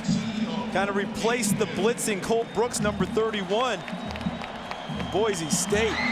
We've talked about Corey Hall being a football player, always being around the ball, and that's a prime example. 28-10, Boise State in front. Joaquin Iglesias breaks a couple of tackles, still on his feet. Flags littered all over the field.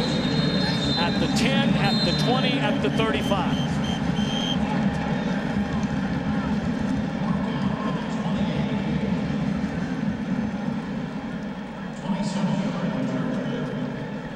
regular season, Paul Thompson threw a total of 8 interceptions in 304 attempts. He's thrown 3 interceptions in 16 tries. On the return, illegal block in the back, 22. Half the distance to the goal, first down. You know, I always take a look at a team when you see penalties on the kicking game with clips. When you see motion, you always think lack of concentration, lack of focus. Right here. See the push in the back by Keenan Clayton, who started the season as their starting strong safety, but lost his job after the first couple of weeks. Adrian Peterson met at the line of scrimmage by Dennis Ellis. I know many people are sitting at home because Chris Myers gave us a report about Malcolm Kelly being hurt, the #1 receiver for the Sooners. How is that affecting Paul Thompson in the pass game? But what's affecting him more than anything is they're not able to run the football. Because Paul Thompson gets his best looks throwing the ball off of play action, off of bootleg, when the run game is operating well. Tonight, because they're not really worried as much about the run game, they're into pass coverage a lot easier. Of course, in that Big 12 championship game, Kelly had 10 receptions for 142 yards and 2 touchdowns. They're without him tonight. And a slant over the middle, the catch made by Iglesias, first down to the 23, the other 14. The other part of what's happening with Paul Thompson tonight is that he's had open receivers and has underthrown them consistently. He missed an opportunity for a touchdown pass early, and then the other 2 interceptions prior to the last one were underthrown balls where receivers were open, not making good choices at all times, and that's uncharacteristic of Paul Thompson this season. Still plenty of time for the Sooners to get back into sync. They have to be able to run the football. They've got to get into a rhythm doing that also. They're going to throw it. Thompson steps up. Perfect throw there to Iglesias, who's become his favorite target now with Kelly out of the game. And he's all the way out to midfield. You know, the one thing Bob Stoops mentioned to us was the tremendous mentality that Paul Thompson has. When he has something go wrong, he won't let it affect him as the game goes on. He'll put it behind him and focus on the next play, and that's very important, particularly in the situation right now. One other thing to go on to your point, Coach. Last year, he started the season as the starting quarterback. They were beat by a non-BCS team in TCU. He lost his job after that afternoon.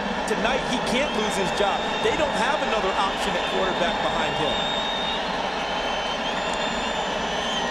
First down, and they're going to put it up again. And overthrowing Cheney. Down the 20-yard line. Cheney, who had 1 catch the entire season, has been in the game replacing Kelly all night. As you said earlier, Charles, I think it's going to be very difficult for them to throw every snap and bring this game back. Somewhere along the line, you have to get something in the running game. Plenty of time left on the clock. A lot of time left in this game. I'm a big believer in team DNA, and it's not the Oklahoma DNA to step back and fire it 50 times in a ball game.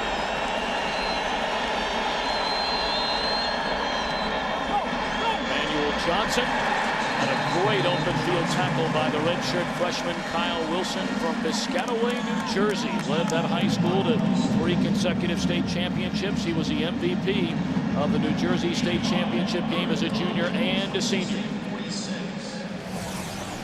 Our overhead shots of a Tostitos Fiesta Bowl provided by the DLP Ultimate Picture Cam. DLP, the official high-def TV of the BCS on Fox. DLP, it's amazing, it's the mirrors. Huge play for Oklahoma, 3rd and 5. Big play. Here they come. Slant. Misread somewhere. Great coverage by Quentin Jones. And a great call by Justin Wilcox, defense coordinator, because he changed up the blitz. Most of the blitzing tonight has been by the outside linebacker, number 31, Cole Brooks. This time he exchanged him for Orlando Scandrick, the corner. And he brought the corner from the wide side of the field right into the face of Paul Thompson, so he had to look at the blitzer, and that helped force the incompletion. The one thing Paul Thompson's going to have to come up with, you have to have an answer for the blitz. They showed that blitz, gave him plenty of time to react. Now you've got to stick that ball in there. You've got to answer it. Michael Cohen. As Tadman will let it drop. The ball checks up and then hits. Did it hit a Boise State player? If it did, it'll be Oklahoma football. And it is Oklahoma football. The ball came back and hit a Boise State player in the leg. Communication is the key on those types of plays. When you are the punt returner, you have to make the call. You got to get everyone away from the football. You got to send out the signal. There it is, hitting him right there. He's right off the back of the leg. He's got to attack that ball, screaming to everyone, whatever their alert is. Right. They've got to call the alert and get him away from the football. Iona Key, backup wide receiver. Hard to blame him there. No, it's hard. It's hard to blame. He's blocking. What he needs is to hear the call. Universally, the call's Peter. Peter, get away from the football. Somehow that didn't get relayed enough for him to pick it up. He was just trying to block and help his team. Big break for Oklahoma. Can they cash in? They need 7. Has to be. Field goal is not an option for OU here. Alan Patrick with a carry. He gets down to the 8-yard line. Andrew Browning, the first man to meet him. I'm impressed. Watch the defensive front of Boise State. There's no movement. They make contact. There's no movement at the line of scrimmage. There's no place for the backs to go. And we've got to get, I would say right here, you've got to get Thompson out on the edge. Give him some type of a run-pass option. Open up the game a little bit. Get out on the edge. Give him something to look at. If it's not there, get it down the field. There's nothing inside.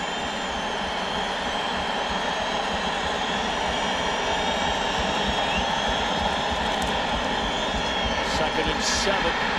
Peterson to the end zone. His first score since breaking his collarbone against Iowa State back on October the 14th, and the Sooners are right back in it. I like to see him. If I'm Bob Stoops, I like what I see on the edge. You want to see him on the edge. You hope that started to fire. You called it, Coach, about getting them out to the edge, getting to the corner. I was thinking some type of a misdirection. Anything to get them out of the middle because of the way they've stacked things up inside, and they're not getting the movement or the push up front. That time they got him on the move. Adrian Peterson got vaulted to the end zone. Well, now Hartley on for the point after. Trying to make it an 11-point spread. Which he does. Well, the first real big mistake of the night by Boise State. The punt, getting Key in the leg. Oklahoma recovers. 2 plays later, Peterson to the end zone. Better settle in. We better settle in for a good ride, huh? Buckle up. Buckle up, folks. Get that seatbelt strapped on. Quentin Jones out of his own end zone. Brings it out to the 17-yard line. Let's go downstairs and visit with Chris Myers. And Tom, Adrian Peterson hoping to give the Oklahoma Sooners some life. His father, his father Nelson, the last time he saw him play was mid-October when he hurt his collarbone. His dad is here tonight after serving 8 years in prison. Adrian said his dad stayed with those father responsibilities, was an important part of him maturing as a young man, and hopes, as his dad calls him, AD, nicknamed him All Day. It was important for him to play in this game to make a contribution to Oklahoma before deciding whether or not to go pro. Chris, thank you very much. Zabransky to throw on first down. And he finds Gerard Rabb out of bounds at the 26. You know, you talk about what was supposed to be a day of celebration and then go straight south. Mr. Peterson comes to the game, sees his son play. His son breaks his collarbone. After the game at a family reunion, Adrian's mother, Bonita, broke her leg playing in a basketball game. Playing little hoops. Yeah. She was schooling everyone. They had like a little family reunion. And she was dropping 30 on him before she turned the ankle. Oh. And that is a true story. That's not something out of Hollywood. Zabransky stepping away from trouble. And he just flips it. It's going to be a legal touch. This will be an illegal touch. Zabransky been around a long time, and granted he's under heavy pressure, but that is a mistake. Huge. That's a mistake. You see momentum, and I always talk about momentum in a game, and like a pendulum swinging. The pendulum is at Oklahoma. They have the momentum. Can the defense answer? Zabransky helped him a little bit right here. He helped him a lot, Coach, because he's out of the pocket. Remember, if you're outside the tackle box, as they call it, you can fling it up into the, the fifth deck. It doesn't matter. There's no intentional grounding. He would have saved a lot of yardage on that play had he done just that. And that's one of the few mistakes we've seen from Jared Zabransky. That's exactly right. Played Chris pretty Peterson well overall. said didn't want him to play outside of himself. Just wanted him to execute. Try to make something happen there. Tried to do just a little bit too much. And a guy who caught it, Jordan Daly, he's from here in Phoenix. He's coming back home, wants everybody to see him, told he was too small to play at Arizona State. He'll be talking about that forever. He high-stepped out of there. You know what he's going to be doing? He's going to get this tape and just keep illegal rewinding touching, number 69 of the offense. That penalty's been declined. Result of the play, 3rd down. You touched on him, Tom. Jaden Daly, the center. At 5'11", 285, was told, as you said, he was too short. You know where his inspiration was to continue to play college football after he sat out for a while? Clayton Adams, the previous center at Boise State. He was also about 5'10" and did an excellent job for them. He's now a grad assistant on the Boise State staff. Amazing journey for Daly.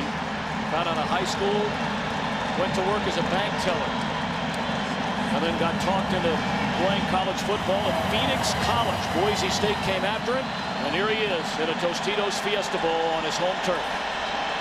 They decline the penalty, does Oklahoma, to make it 3rd and 7. Zabransky steps up, throws in and out of the hands of Graham. That would have been good enough for a first down, and he dropped it. Earlier in the game, remember Marcus Walker in almost the same type of position, missed an interception for Oklahoma. Gerard Rabb looked like he had the same type of a catch. I don't think he's going to look up and say it was the lights this time. Ball was right in his mitts, and he's not unable to come down with it. Would have been a first down for the Broncos. They came back with a blitz that time.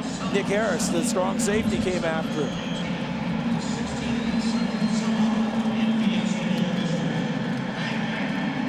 Oklahoma figures to a good field position. Reggie Smith stands at his own 40. Puts a foot on it. This is Smith. Didn't call for a fair catch. Great coverage by Iafallo. Follow all of 165 pounds. A walk-on who's earned a scholarship at Boise State. Big play a short while ago. The punt came back. Hit a Boise State player in the leg. And then on the second play following, Peterson to the end zone to get Oklahoma some momentum. You saw that 4.3 speed right there. Yes, you did. And you know what I've noticed? Oklahoma in recent series, Alan Patrick has usually started this series on first down before Peterson comes in.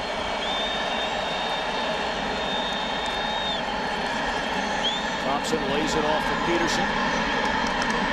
Great pursuit. Great job. Along with Orlando Skedrick. Right there with Peterson. So they had great leverage when they got outside with Adrian Peterson, and they knew where to spill the play, meaning if I'm going to miss on the tackle, I'm going to push it to a certain area. Colt Brooks pushed it to the proper area and had the help from Orlando Skedrick. Nowhere to run for Adrian Peterson. Gain of 1, 2nd and 9. We're under 2.5 to play here in the 3rd quarter. And Boise State leading Oklahoma 28-17. Peterson again in motion. Thompson to throw the football. Wide open. And making the catch, Iglesias. Inside the 30, down to the 28-yard line. A gain of 32. Hey, that's a terrific catch by Iglesias. You know why? His momentum was totally going to the sideline, and the ball was thrown back inside a little bit. He was able to break it off and secure the catch. Nice job. Fake to reverse, held a blitzing corner. See, we've seen all 3 plays off of that now. They hand off to Patrick, they hand off on the reverse to Peterson, the fake to both of them, and throw it downfield. Iglesias 5 catches for 104 yards. In the absence of Kelly, Thompson rolls right, and he'll tuck it under his arm. And very close to a first down inside the 20. And here come the Sooners. Coach, you made the point not too long ago about the composure and the makeup of Paul Thompson.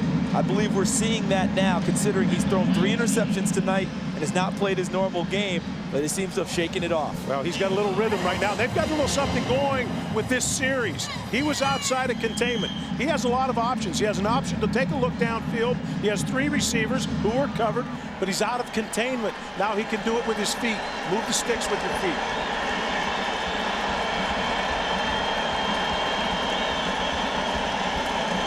Second down and a yard.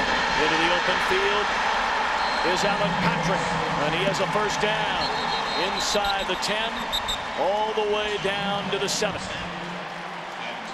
Because of the series you've talked about, Coach, with the misdirection, take a look at the left side of the offensive line for Oklahoma.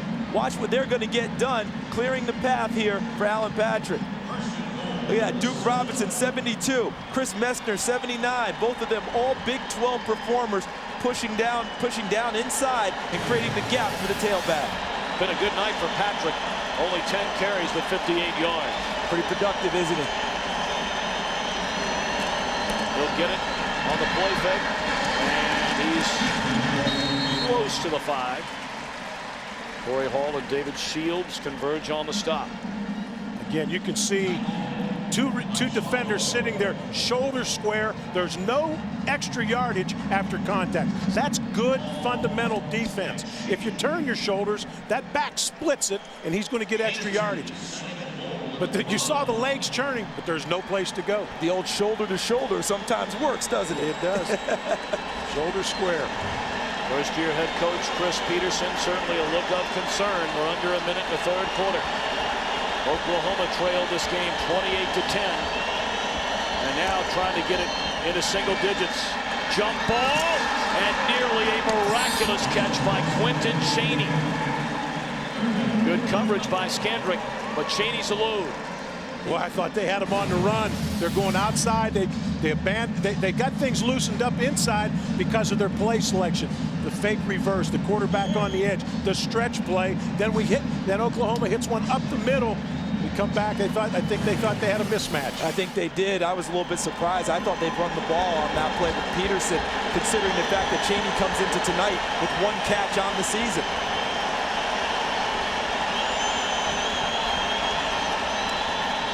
Thompson in trouble. Down he goes. Boy, you gotta wonder about the play calling by Oklahoma.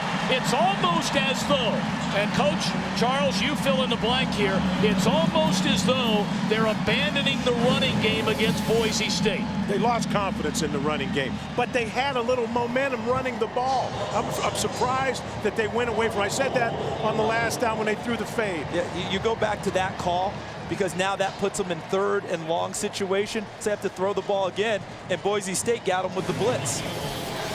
So now Oklahoma will be forced to kick a field goal, but we'll wait on that until the 4th quarter.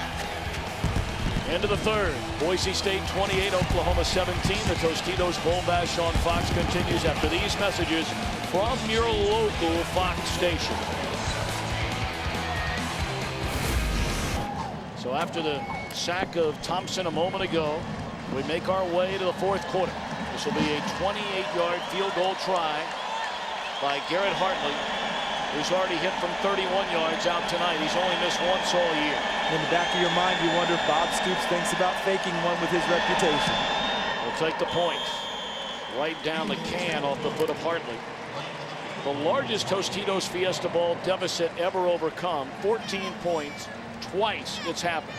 Last in 1988, when Florida State roared back to beat Nebraska 31-28. 8-point spread with nearly the entire quarter to go. Sean Scott from the goal line. A good return out to the 28. Well, the lesser-known program against the juggernaut program, the 1991 Fiesta Bowl, Louisville against Alabama. The Cardinals came out firing. Quarterback Browning Nagel hit Latrell Ware. 70-yard touchdown. The route was on. Nagel finished with a Fiesta Bowl record 451 passing yards. The defense, special teams, amazing for the Cardinals in a 34-7 shellacking. We opened tonight asking, could again David take down Goliath. Ian Johnson into the secondary out to the 32-yard line. It's been a quiet night for Johnson. 13 carries, 43 yards. It'll be very interesting to see how Boise State offense reacts. They can't tuck their heads. They've got to come out. They've got to make some things happen. The momentum is with Oklahoma right now. Coming up to line to scrimmage quickly. Second down handoff to Johnson, and he breaks it to the outside. And that's good enough for a first down. That is the first down in the second half for the Boise State offense. We spent time in Boise, Idaho, visiting with this ball club. We've talked with enough people, pro scouts, coaches. What's the one word they use about Ian Johnson most often, besides tough? Because he's all of that, patient. He's a very patient runner. He waits, he reads the blocks, he lets his linemen get out ahead of him, and then when he sees a hole, he bursts through it. We just saw that on that 14-yard game. How many times have we seen him come out of the pile and come shooting out the back end? Sometimes you lose sight of him, and then here he comes.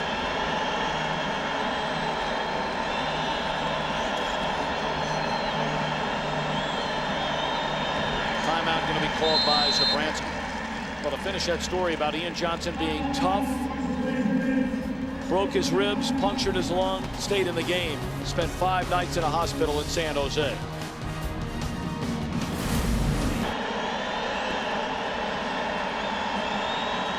Fourth quarter just underway. First down for Boise State. They pitch it to the far side to Johnson, looking for some daylight, and is able to push forward and pick up a gain of 3, maybe 4. Let's send it downstairs once again to Chris Myers.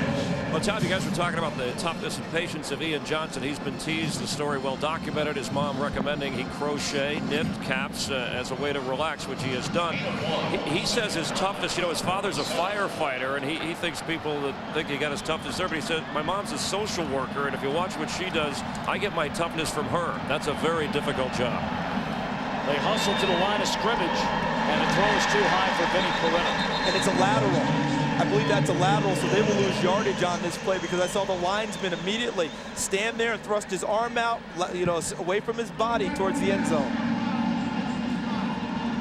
Well, they hurried up to the line of scrimmage trying to keep, you know, Oklahoma off balance. Which you can see with all the different formations and shifting on the prior play. Nick Harris got there just before the snap. Yes. They had 3 receivers. They try to out-leverage the defense and get the pitch. He got there. Now they try to do it before Oklahoma could adjust.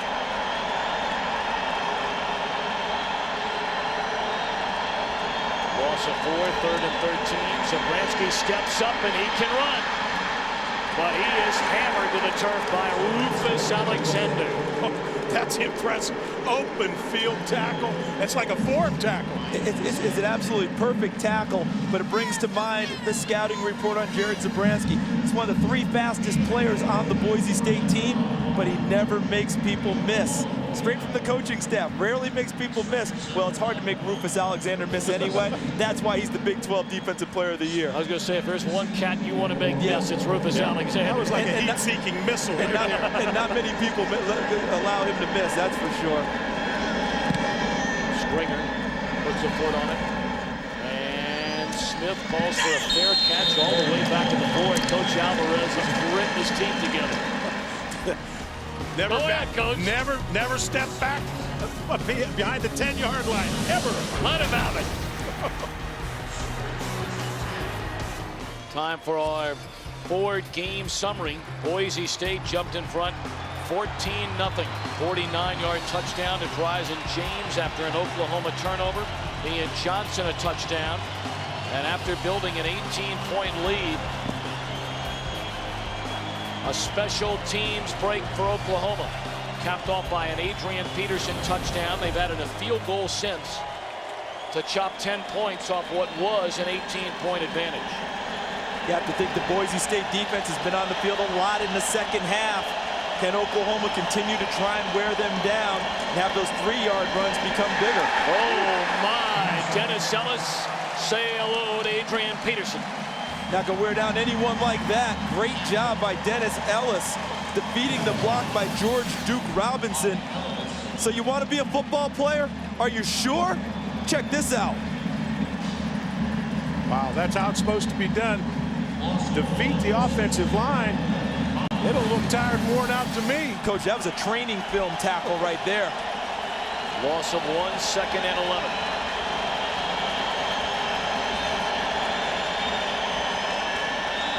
Thompson out of his own end zone and broken up in the secondary by Alexander. Jarred and loose from John Finley.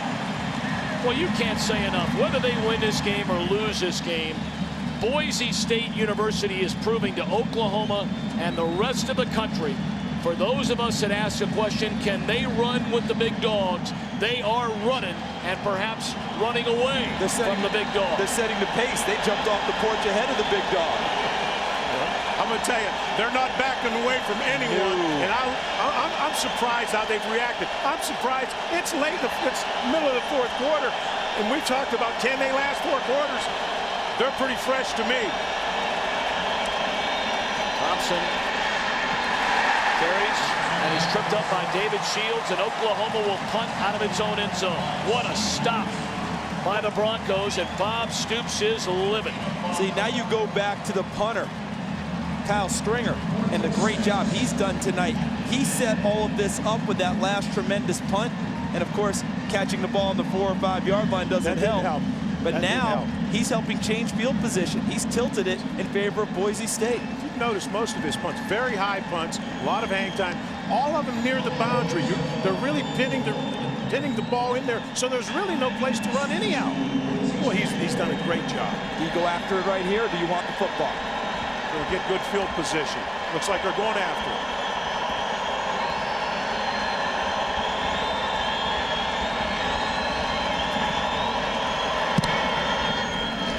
Good punt here by Michael Cohen. This is Tapman from his own 40.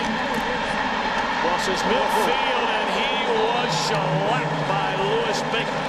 I tell you guys, if you love football, you love what you've just seen. They're hitting on both sides. The game's physical. The game's on the line. You've got two teams that are really competing, and they're getting after it. Barry Alvarez and Charles Davis are banging one another up here in the booth. Let's cool things off a minute. Aerial coverage of tonight's Tostitos Fiesta Bowl from the University of Phoenix Stadium in Glendale, Arizona is brought to you by Budweiser. Brand new facility about 10 miles north of downtown Phoenix, Arizona. Just gorgeous. Hey, with this field position, why not take a shot? They haven't gotten much done offensively this half. Why not go after it? Hand it to Ian Johnson, and he breaks through the initial defensive front of Oklahoma and carries it down to the 44-yard line. You know, in this half, what's Boise, before this drive, 4 possessions. They punted it 4 times. The points they got, the interception return for a touchdown by Marty Tadman. I'm looking at this field position here and the way Kyle Stringer's punting the ball. Even if you get stuffed, you're going to put Oklahoma in the hole. This is why I would go ahead and try and get something big on them right now. Watch number 9, the top of your screen. They have some plays called for him tonight. Nope, they're going to hand it to Ian Johnson. And he has perhaps enough yardage inside the 40, needed to get to the 39. Ian Johnson came in second only to Garrett Wolf in yards rushing per game. Been pretty quiet for Johnson, but they're staying with him, and why not? 16 carries, 64 yards. In 8 games this season, they gave him the ball 20 or more times. Durable, tough, strong, late. And he loves the bright lights of national television. Their biggest TV games, 715 yards and 14 touchdowns scored this year. Gonna get it again. Plows ahead inside the 35-yard line. Chris Myers talked a moment ago. What a delightful kid Ian Johnson is. Grew up just outside of Los Angeles in San Dimas, California. Went to Damien High School. Hard to believe in Southern California that some of the quote-unquote big boys didn't come knocking on the door of Ian Johnson. He didn't have the measurables maybe some of them were looking for, but he talked about it earlier in our ball game. We had that great sound bite, you know, about measuring heart and understanding that. Well, we're seeing the evidence of it from Ian Johnson, and we've seen it all year long. You're going to keep seeing him get the ball until he's stopped. Hard to bring him down. And is that ball loose? On the far side. Yes, it is. Oklahoma has recovered. Rufus Alexander stripped it away, and Curtis Lofton covered it up.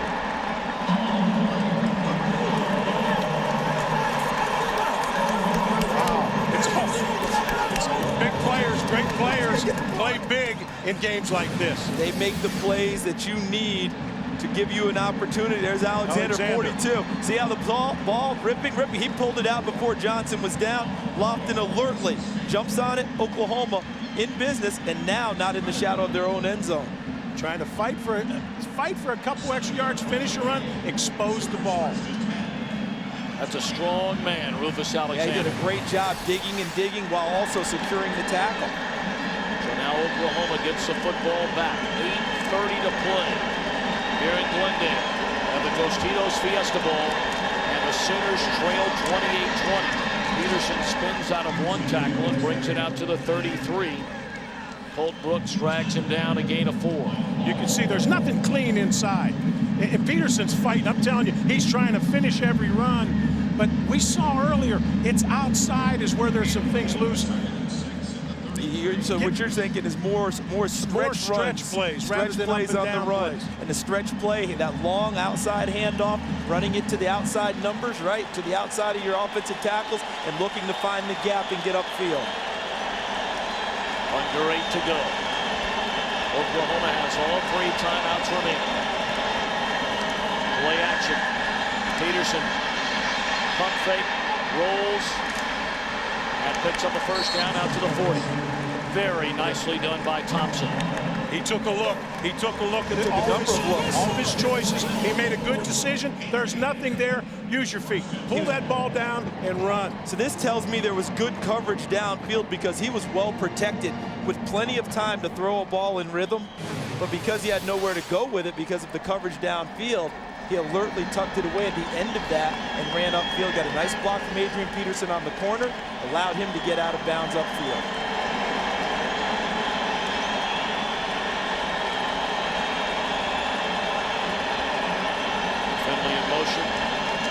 Peterson and carry, nowhere to go. I'll tell you what, these guys up front from Boise State, that defensive front is penetrating so well that there is no room for the running backs right now. Doesn't matter if it's Peterson or Alan Patrick. They are getting upfield and creating havoc. You'll never see the end of the defense knocked off. You never see a dent in the defense. They're always up the field penetrating and always have the proper leverage. That's what I see. Everyone's fitted in the right gaps with the proper arm free, no place to go. Down to 7 minutes. Second and 11 for the Sooners. Quick throw to Johnson. And he is tackled, good open field tackle out of the 45-yard line made by Kyle Wilson. Boy, if he beats Wilson, he's off to the races. You know, this is an interesting call here, Coach, because earlier in the game I was talking about 4-down territory, and then when it came up 4th and 2, they ended up punting the football. You may be at 4-down territory. You've got 6 minutes left, yes. Charles. You've got 6 minutes left. It depends on what you have here. Bobby Stoops is a gambler. That's what I'm thinking. 3rd and 4.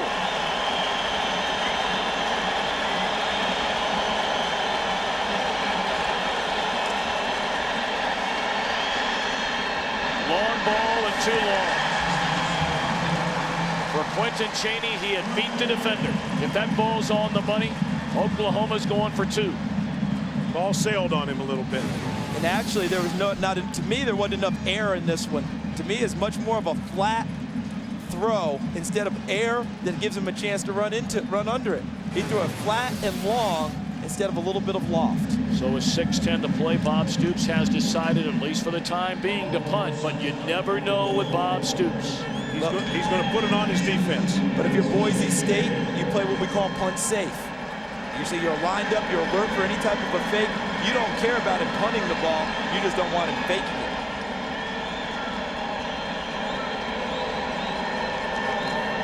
He is going to punt it. Beautiful hang time here. Tapman will let it go and into the end zone.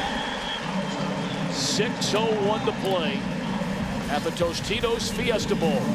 Can Boise State now drive the dagger into the OU defense and put this game away? At the start of the game, Tom Brenneman talked about the big man for the little school at Boise State, Lyle Smith. Now late in the stages of this game, a big upset possibly in the making for the Broncos. So big that the governor who played for Lyle, Butch Otter, sworn in earlier today, took a plane here to the game to be on the sideline and root for the Broncos, and hopes, as he called it, the biggest thing to hit Idaho since the potato, that his team could hold on. Tom? And the son of a potato farmer, Jared Zabransky, who grew up just across the border in Oregon, is trying to lead Boise State to what would be a monumental upset of Oklahoma. But first things first, tackle made by Lundy Holmes on the first down carry by Ian Johnson. I'll tell you the one thing that Boise State has to watch, and they can do right now. You've got a timeout, Oklahoma, but they've got to milk the 25-second clock. The last series, they were snapping the ball with 15 seconds on the clock. If you manage the clock properly, you've got an 8-point lead. If you manage it properly, snap the ball with less than 5 seconds, you take a series away from your opponent. I think they also can't get too conservative in what they're doing too, because I don't think that Oklahoma's going to allow them to just run the clock out. I think we just saw Lundy Holmes coming in from the corner position. They're going to come after him right now. I think they've got to make some plays and get some first downs. Tom, earlier we showed the giant killer video of Louisville taking out Alabama here in the Fiesta Bowl. Louisville's no longer that type of a team. They're more of a bully. Wake Forest fits that definition. Wake Forest and Boise State together is a heck of a banquet, isn't it? It's going to be fun tomorrow night. So keep it right here on Fox. Adrian Peterson, is he down to the final 5.5 minutes of his brilliant Oklahoma career? Boise State trying to give their first-year head coach Chris Peterson a perfect season and a stunning upset in this Tostitos Fiesta Bowl. Can the OU defense stop Zabransky and company? Second down and 10. He will throw it. And backing in to the sideline is the wide receiver Rab. You scratch your head. He lost where he was. He didn't realize where he was. Had his back to the boundary.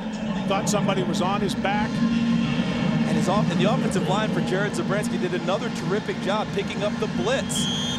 We're down to 3rd and 1. See, if he had field awareness, that's a first down for Boise State and a few more yards. But since he didn't, it now creates a 3rd and 1. But again, the Boise State offensive line has done a great job all night long. Now they snap the ball with 10 on the clock. Zabransky going to roll. How about the call on the first down conversion? Great call, and they find the tight end, Derek Schumann, for a first down. In the first half, I was wrong about what I thought Boise State would do. I feel like I'm a little bit better rhythm myself this half because they ran up and snapped the ball. Great call, right? But what did I say? They can't go so conservative and just hand it back to Oklahoma. Too much time left on the clock. Run your offense. Run the things that have been successful. You know, Tom, you say great call. It was great execution. The call, it's always execution. Well said, Coach. Well said. If you don't execute, everyone's going, what are you, dummy, throwing the ball? We're at the 5-minute mark. They'll keep it on the ground to Ian Johnson, and he breaks into the open field. And Johnson out to the 47. A 15-yard run for the sophomore. Can't say enough about this offensive line. I mean, look at the holes. Look at the guy. There's Tad Miller, 66, coming around. Daly, 69. On the right side, Cavender, 64. Andrew Woodruff, they nicknamed him Psycho, number 60. Chopping big holes in the defensive front of Oklahoma. And look for a lot of blitzing coming from Brett Venables in the Oklahoma defense. So there could still be more big runs there if they pop the first level. First down, we're down to 4:30 left. Oklahoma with 2 timeouts remaining. Stay on the ground with Johnson. He picks up a yard. Johnson in, closing in on 100 yards tonight. Now at 95. Our overhead shots of tonight's Tostitos Fiesta Bowl provided by the DLP Ultimate Picture Cam. It's the best camera in football. DLP is the official HD TV of the BCS on Fox, DLP. It's amazing. It's the mirrors, and it doesn't get much better than that. I'd like to have that at home. Watch the rest of the bowl games. Well, you own Wisconsin. I'm surprised you don't. And by the way, congratulations of your Badgers and the man you handpicked to take your place, Brett Bielema, who won or lost only one time. 12 wins. 12 wins, joining Larry Coker and Chris Peterson. Chris Peterson he's 12-0 right now. 12 wins this season. So congratulations to the Badgers. Well, they played great. I talked to Brett afterwards and congratulated him. He said, "Coach, we didn't play very well." I said, "Oh, Brett, you won the game. Yeah, Don't worry let's about not that. get into that. Go relax. Go have some fun and celebrate."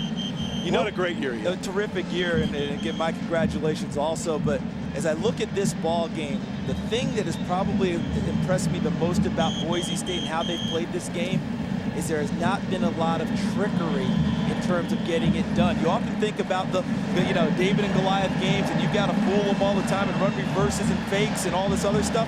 They've really gone toe-to-toe all night with Oklahoma and gotten them running their regular offense. 2nd down and 9.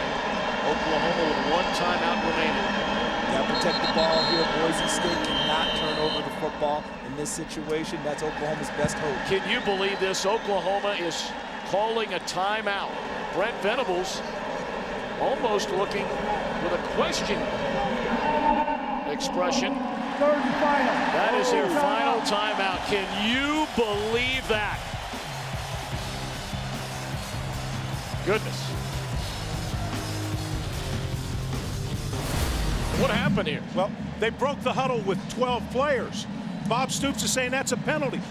Oklahoma has the wrong personnel grouping in the game, but he saw it when the 12th guy went off. He wants a penalty. See, they got one earlier in the ball game, remember? Illegal substitution. They had a 5-yard penalty. He wants another one here in this situation. In his estimation, the officials missed that one. The official said it didn't happen. Been a rough night for the 46-year-old from Youngstown, Ohio. Oklahoma coming in. I mean, he had it ready to play. There's no question. You brought it up earlier, right from the start, Charles. They were not in any way, shape, or form overlooking Boise State. Give the credit to Boise State. They have shown up in the desert to play tonight. Tell you what, this Cinderella title for all these teams coming out, Utah pounded Pitt in this bowl game a couple of years ago. The Cinderella thing's starting to go the way of the books, isn't it? Safe handoff, fake handoff, and Zabransky is going to burn some time. Oklahoma now out of timeouts. They can't stop it. All right, now what about on this 3rd and 9 call? He's got to throw the football. He's got to throw the football. You've got a punter that's been dropping the ball inside the 10-yard line all day. Oklahoma's going to have to drive the ball 90 yards. You want to throw the football and try to keep the ball. See if you can't move the chains one more time. And with the punter they have, I would really think hard about trying to get something big on the outside. I know you don't want to hold the ball too long back there, but maybe you take a shot with one of those big receivers outside and really try and make it work here. Zabransky to throw. Now he'll step up, and he is blocked at the 44-yard line. 25-second play clock has not started yet. And by the time it does so, for whatever reason it's not running right now, we're going to be under 3 minutes in this game. And the game clock continues to roll. Boise State people, they can't roll fast enough. Boise's sitting there, Oklahoma saying, why hasn't that clock started? It's a great question, isn't it? Because how much time ran off? I'm counting somewhere close 10 to 15 seconds that ran off before the play clock began that Boise State's going to gain, because they won't snap this ball till 2-3 seconds on the clock. Oklahoma with 2 block kicks this season. 20 under Bob Stoops since he took over. They're not going to get to this one. They snapped it with 2 on the play clock. Smith, the fair catch. Oklahoma at the 23-yard line has 2 minutes and 40 seconds left. Trailing by 8. Paul Thompson out of the shotgun. Throw and a catch is made by Cheney out to the 35. The clock will stop until they reset the chains. Gain of 12. This is where Oklahoma has to huddle. Hustle, get on the ball, get ready. When that clock cranks, when the official blows the whistle, you want the ball snapped. You don't want to lose any seconds. See how well they do with that.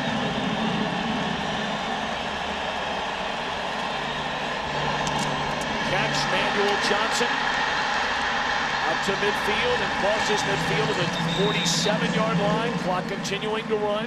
And another first down, and a Boise State player. We have 2 players limping for Boise State, one of them being Orlando Scandrick, their best cover guy. That means Austin Smith, number 37, goes into the ball game, and he's cold. Coach, I don't know about you, but I find the new guy right away. That's what I'm saying right now. If you're up in the box for Oklahoma, you're signaling that we got to challenge him right now. We've got to go after the new one. Kyle Wilson was also limping after the play, number 22, the other starting corner. They're going to get Scandrick off the field and get right back to playing. Quentin Jones has come in on the far side along with Austin Smith, as you mentioned, Charles. There's Smith, number 37. Will they come after him? The answer is yes. He's playing a soft corner, giving a lot of cushion. He gave about a 12-yard cushion right there. Just an easy throw and catch. Remember, Quentin Jones was the starter when the season began, but lost his job to Kyle Wilson. Austin Smith hasn't been the starter, but I will tell you this, in practice the other day when they were in pads, he hit Ian Johnson on a running play, almost started a little bit of a dispute between Ian and himself. Chris Peterson was after him. 2:06 to go. I would find him in coverage, though, and try and work him. He's rolled up. He's playing tight coverage. He's got a little help over the top. Ball of the 39. Thompson across the middle. Iglesias inside the 30. Tiptoes out of bounds to the 22. 2 minutes remaining. That is a gain of 16. Thompson taking him right down the field. But remember, they need a touchdown and the 2-point conversion. Thompson showing a lot of composure, seeing the field. Now, that Boise front has to be tired. This is where you tire out a defensive front. No huddle, hurry to the ball. I thought you said they were awfully fresh. I mean, when did they get tired here? When did that happen? The no huddle. Oh, yeah, you're right. No huddle. They're going to bring 5. Looks like they're going to bring 5. There's that big freshman tight end, Gresham. Haven't found him at all tonight. Thompson breaks a tackle from Browning. Gets it down to the 15. Plenty of time here. There's a minute 50 to go. They're at the 15-yard line. They're out of timeouts, but they'll get up to the line of scrimmage. And I say hurry. I mean, get off the ground. You got to get off the ground, get your people lined up. Thompson makes his call.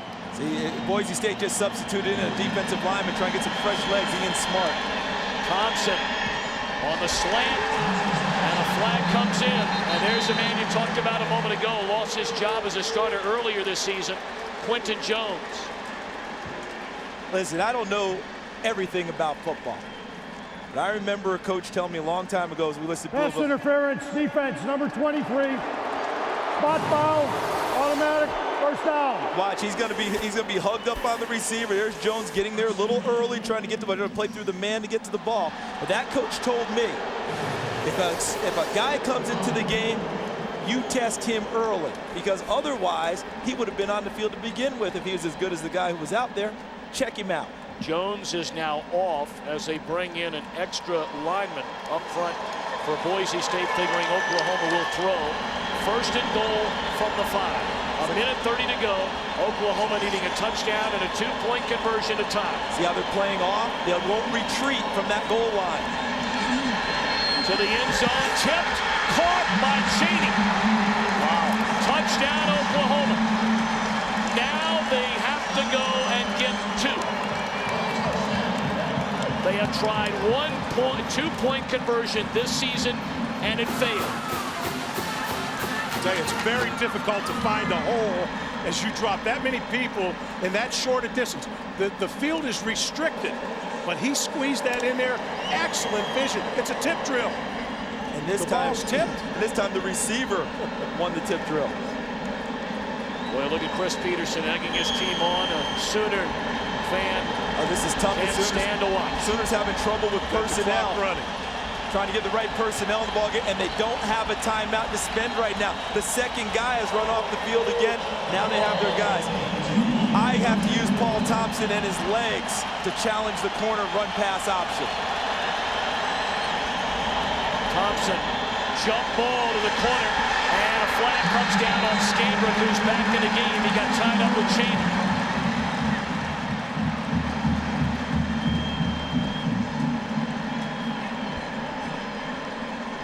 Ball now, guys, if this is interference, this ball's got to go down to the 1.5, right? Or does it go to the 1? Normally it's the 2 when the ball's out in the field, but it's 2-point pass interference, defense number 8. We're still on the try.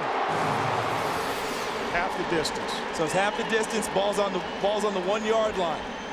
It's a good call. So it's a good call. Half and a little bit more.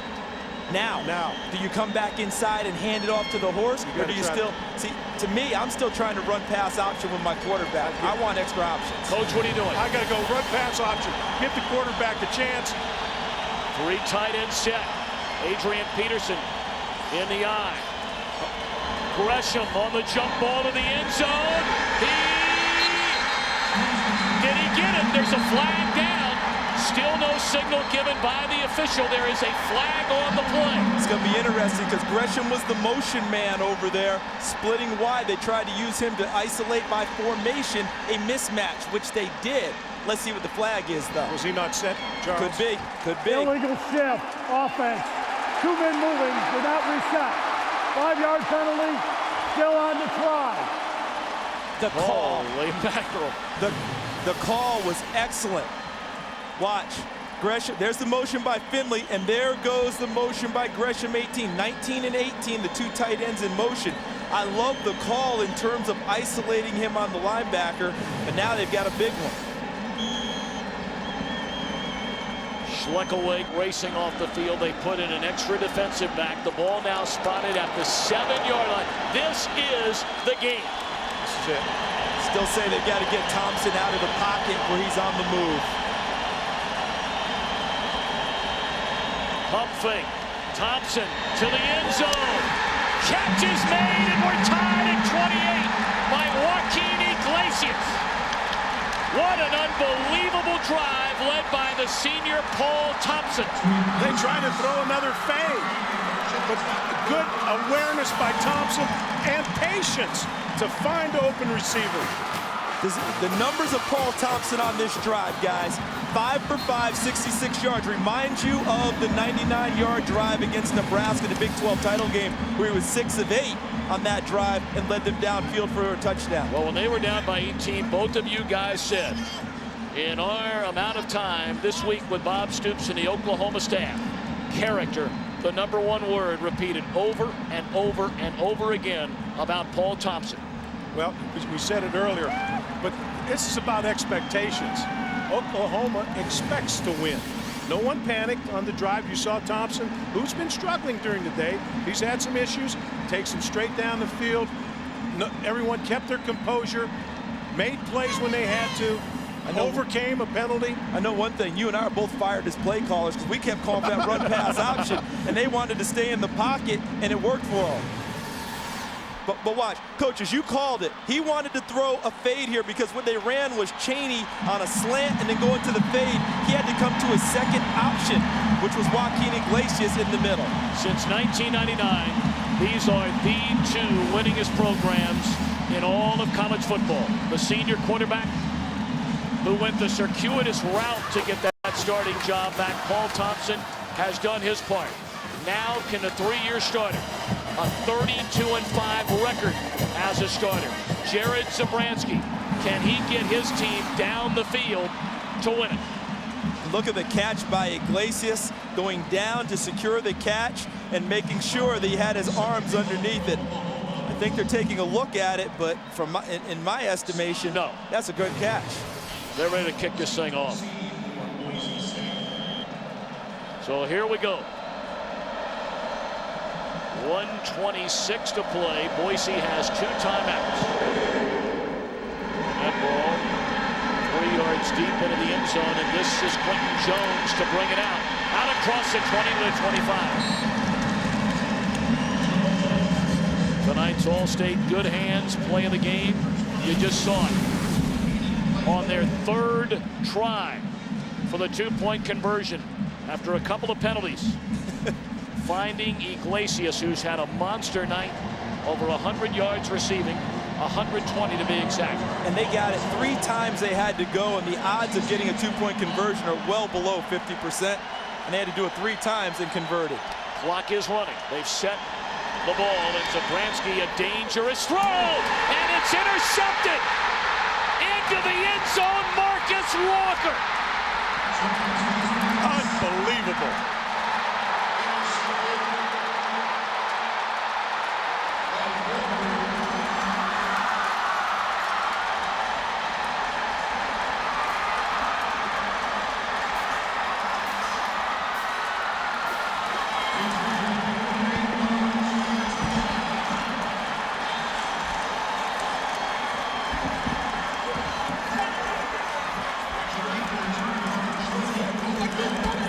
Well, the big dog got hungry. Let's take a look at it. Zabransky, I guess, expecting what, Charles, a receiver to break to the sideline. He thought he was going to the sideline, and he threw the ball on a timing route without really seeing the break of the defensive back. The receiver continues upfield. Does Walker stay in bounds is the question right now.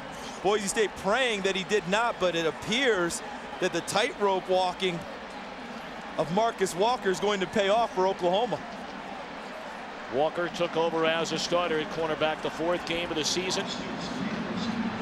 Last year had a pair of surgeries, one on each shoulder. Played only 7 games. Can we all agree coming into this game, one of the questions was, would Jared Zabransky play within himself, not make the crucial mistakes that we saw him make at Georgia to open the 2005 season? Up into that throw. So the play's upheld, touchdown. So up until that throw, overall, he had about one other bad one with the sack. But overall, what a heartbreaker for that senior. Well, you question his thought from throwing one hash, an out cut, regardless of whether the receiver made the proper cut or not, or ran the proper route. He's throwing from a far hash mark, an out cut on the other boundary. That's a lot of exposure. This game's not over yet. There's still 1:02 remaining. Boise State has 2 timeouts left, down by 7. We invite you to stay tuned here on Fox after the game for the DirecTV postgame show. Chris Rose, Jimmy Johnson, Barry Switzer, and company standing by. We'll have the trophy presentation on the field. 28-10. Boise State led it at the 8:05 mark of the 3rd quarter. Oklahoma, 25 unanswered points since then. You know, an expression comes to mind that may seem somewhat trite at this moment, but after you quoted all those stats, Tom, for Oklahoma, been there, done that. And here they are. You know, the last kickoff, I thought that thing might come out. Yeah. It was blocked pretty well. He was close. He was about 1 guy from popping it. The ball's being kicked about 1 yard. If he can get another yard, they take a knee. If you're Oklahoma, you have to cover all the way through, because I don't think the young man back there, Quentin Jones, has much of a mind to put a knee down in the end zone. No.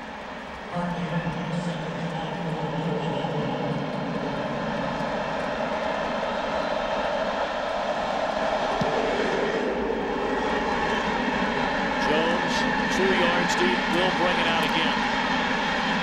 He's out to the 22-yard line. We have 54 seconds, but again, a reminder, once they set the ball, the play clock will start. So Boise State needs to get out onto the field and over the ball.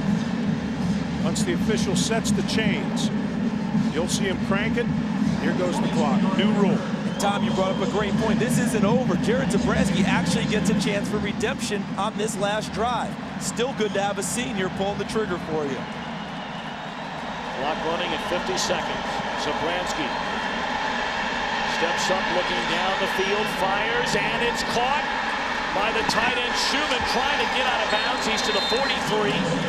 Clock stops, so it's a first down. So hustle up and get on the line of scrimmage. They can spike the ball if they so choose here.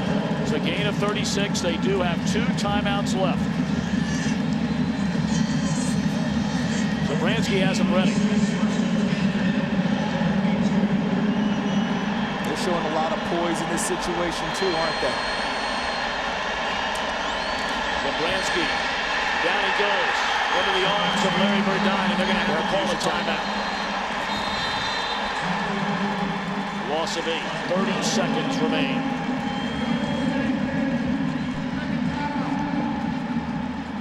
There's certainly 3 of the plays you look at in this game.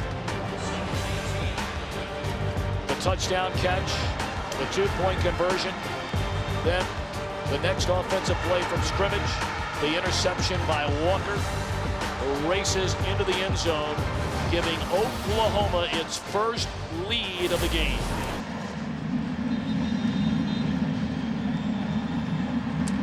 So 30 seconds remain. What's Bob Stoops saying to his defense over there, Charles? I think what he's saying right now is we're going to play it a little bit looser to make sure we don't give up anything behind us, but at the same time, not so loose that we make it easy. I think they're still going to try and put pressure on Zabransky. He's playing a quarter, 4 deep, each responsible for one quarter of the field. Almost like the old Tom Landry umbrella defense. 3 rushers. Second down at 18. Zabransky fires, and it is caught down at the 29. No, it came loose. It looked like James had it. And then it came squirting out of there. Boy, Zabransky thought he had it as well. Lendy Holmes, number 11, the corner, had retreated all the way back so that he was underneath. And then Darian Williams, number 41, actually breaks up the pass with a hit on Dryzen James, number 11.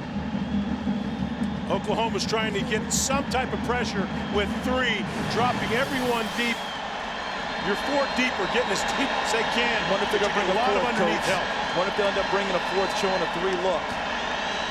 Schumann racing on the field before the snap of the football. Zabransky fires into traffic, and running a flag is Rabb on Darian Williams, none thrown.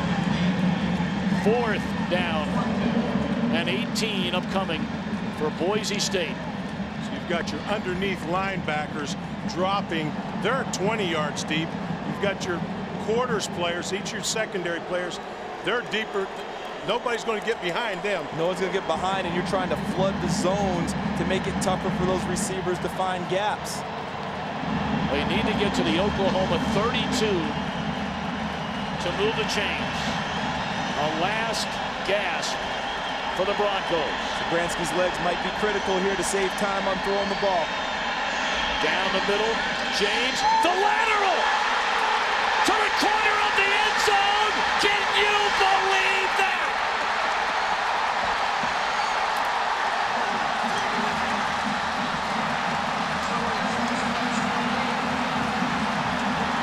I've seen it all.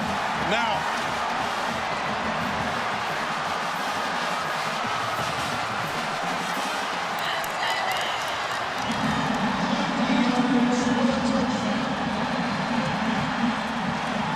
the catch by James, the lateral, and that's a design play to Gerard Rabb, who races into the end zone, and now the point after to try and tie it in the final seconds. A 4th down and 18.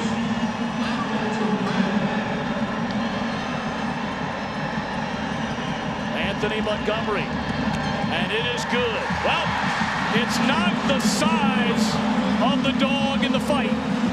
It's the size of the fight in the dog. And how about Jared Zabransky and his redemption after the interception, the hook and lateral, and it goes in. This is beautiful. Shades of Utah, Fiesta Bowl 2004. Boy, is that, look at the execution. It's perfect. And look at Lewis Baker ran right by him because he wasn't expecting that at all. And Rabb beats him to the corner. Boy, it doesn't get much better than that right there. Listen, our colleague Jimmy Johnson working the show with us. How about those Broncos?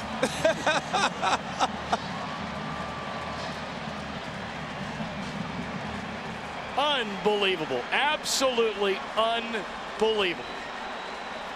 A 4th and 18. Charles, you said no trickery, no razzle-dazzle. Until now. But the old cliche about, desperate times and desperate measures. Call for desperate measures. 4th and 18, and Chris Peterson says that's how we do it on the blue field in Boise every day during practice. We don't care if it's blue, green, wherever. This team has never flinched. One bit. Nope. All right, line drive kick. This will be the final play of regulation. And boys and girls, we are on our way to overtime in the Tostitos Fiesta Bowl. 78 yards, 5 plays, a 4th and 18. They score in 55 seconds. Welcome to the BCS Bull Bash on Fox. And that's against a good defense. All right, overtime rules. Each team given 1 possession from the opposition's 25. The leader after those possessions, it's not a sudden death here, each team gets a shot, is the winner. If the teams are tied, the process takes place and do it all over again until one team leads at the end of possessions. Make sure you understand that now. And after the second OT, teams must attempt a 2-point conversion. Right, and the kicking game goes out of it at that point. One other thing to keep in mind, you can score on defense. So if you are on defense first, most teams when they win the toss, they choose to go on defense so they know what they have to match as you go along. But if you score on defense first, that's game over because you don't need an offensive possession then.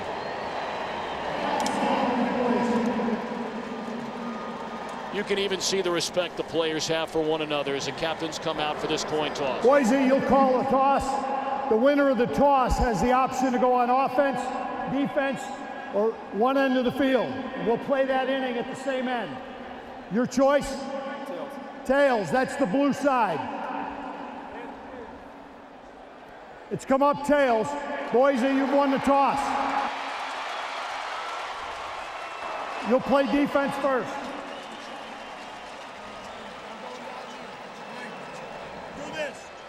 All righty, Oklahoma will get it in the overtime. Here we go.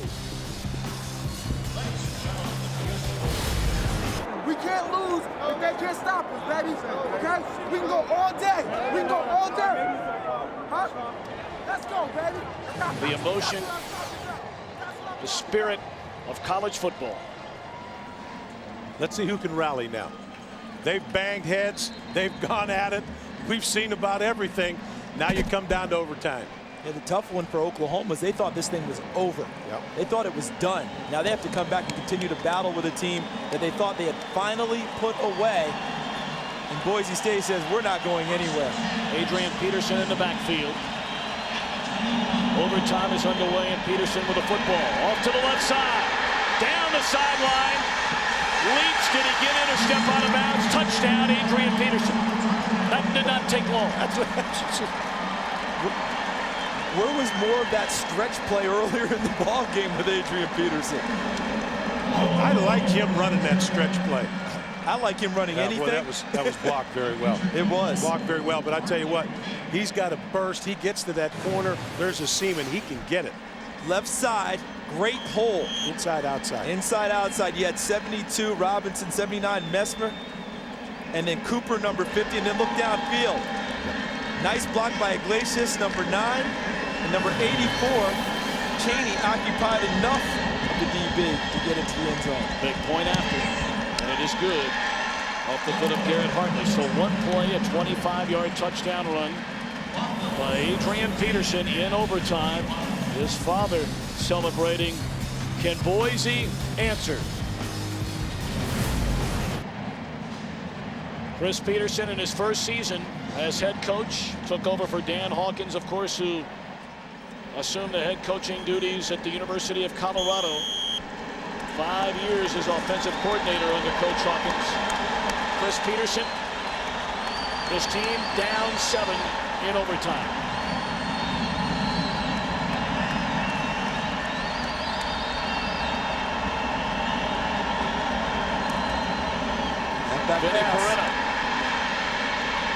throwing the football.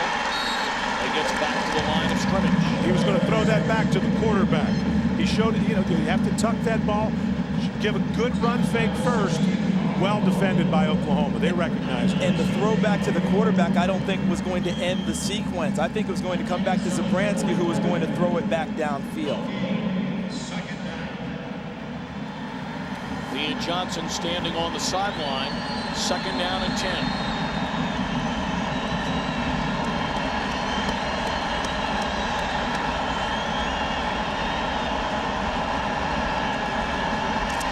Zabransky out, comes back the other way to the tight end Schumann. Got a couple of good blocks. But at the end of the day, it's only a gain of 2. A 3rd down upcoming. Boise's got their thought process now, let's get a 1st down. You have 2 shots, let's get a 1st down. And if I'm Brent Venables, I'm thinking not blitzing here. First 2 plays, he is not blitzed. He's trying to keep everything in front of him now. If he had blitzed on that play, I think that tight end screen works a lot better.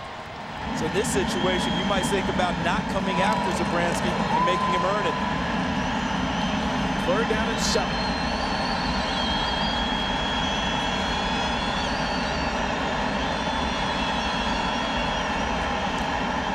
Short drop, Zabransky to Schumann, and he bangs his way inside the 15, good enough for a 1st down. Ran right into Zach Latimer. Yeah, I love what Derek Schumann gives them as the tight end. There he is, number 91. He's going to come right into this zone in the middle, find the dead zone, and then turn his shoulders. And Coach, you talked earlier about being shoulder to shoulder, not turning so the guy can't split you. Schumann, the tight end, split the defenders that time for the 1st down. It's a well-designed play. Clear the zone out, bring him underneath. Ball to the 13-yard line. 1st down, Boise State trailing by 7 in the 1st overtime. Hand off to Peretta. He should be down back there unless his knee did not hit. I saw the referee coming in. I thought he was coming in to mark him down when he slid, taking the handoff. You know, they haven't been quote-unquote cute the entire game until now, this overtime. In the last play of the game, it carries over into overtime. We're seeing the whole playbook emptied by Boise State. See, I thought Peretta's knee had gone down on the handoff, and no one's challenging it, so it must not have.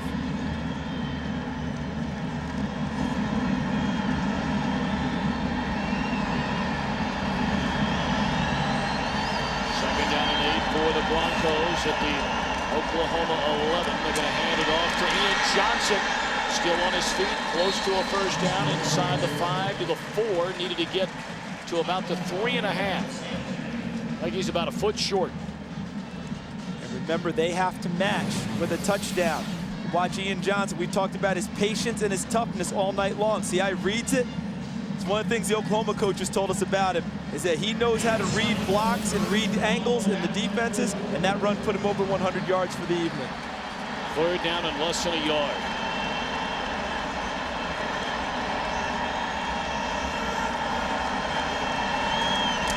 Johnson denied the 1st down. Is the ball loose or was his knee down? I think they're saying he was down. They are saying, I believe he was down at the 5.5, 6-yard line. Ball being marked. Now we bring up a 4th down. Let's take a look at the play as Ian Johnson tries to run it inside.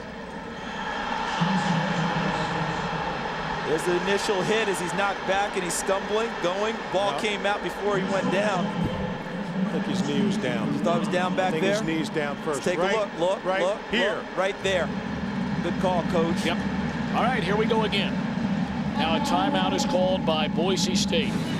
Much like the 4th and 18 in regulation. Down to 1 play. They got the touchdown on the razzle-dazzle. Now it's 4th and 2 in overtime. They're still reviewing this last play. Did Johnson's knee hit the ground? And they've just told us the decision on the field stands. So 4th and 2 upcoming for the Broncos. Let's see if they can answer again. See, right there. Ball is still in his hand. Now as he's going down, it's an excellent call. Coach Alvarez had spotted it. Against San Jose State, they needed a 2-point conversion to get it done and a touchdown. They used Jared Zabransky using his legs, sprinting to the corner with a run-pass option, and he delivered the pass. With Ian Johnson out of the game. Catching balls is not his forte. Vinny Peretta's a converted wide receiver in the backfield. And he's behind center, and the quarterback Zabransky is in motion. They do this a lot. Peretta to take the snap. He's going to throw it to the end zone. Touchdown!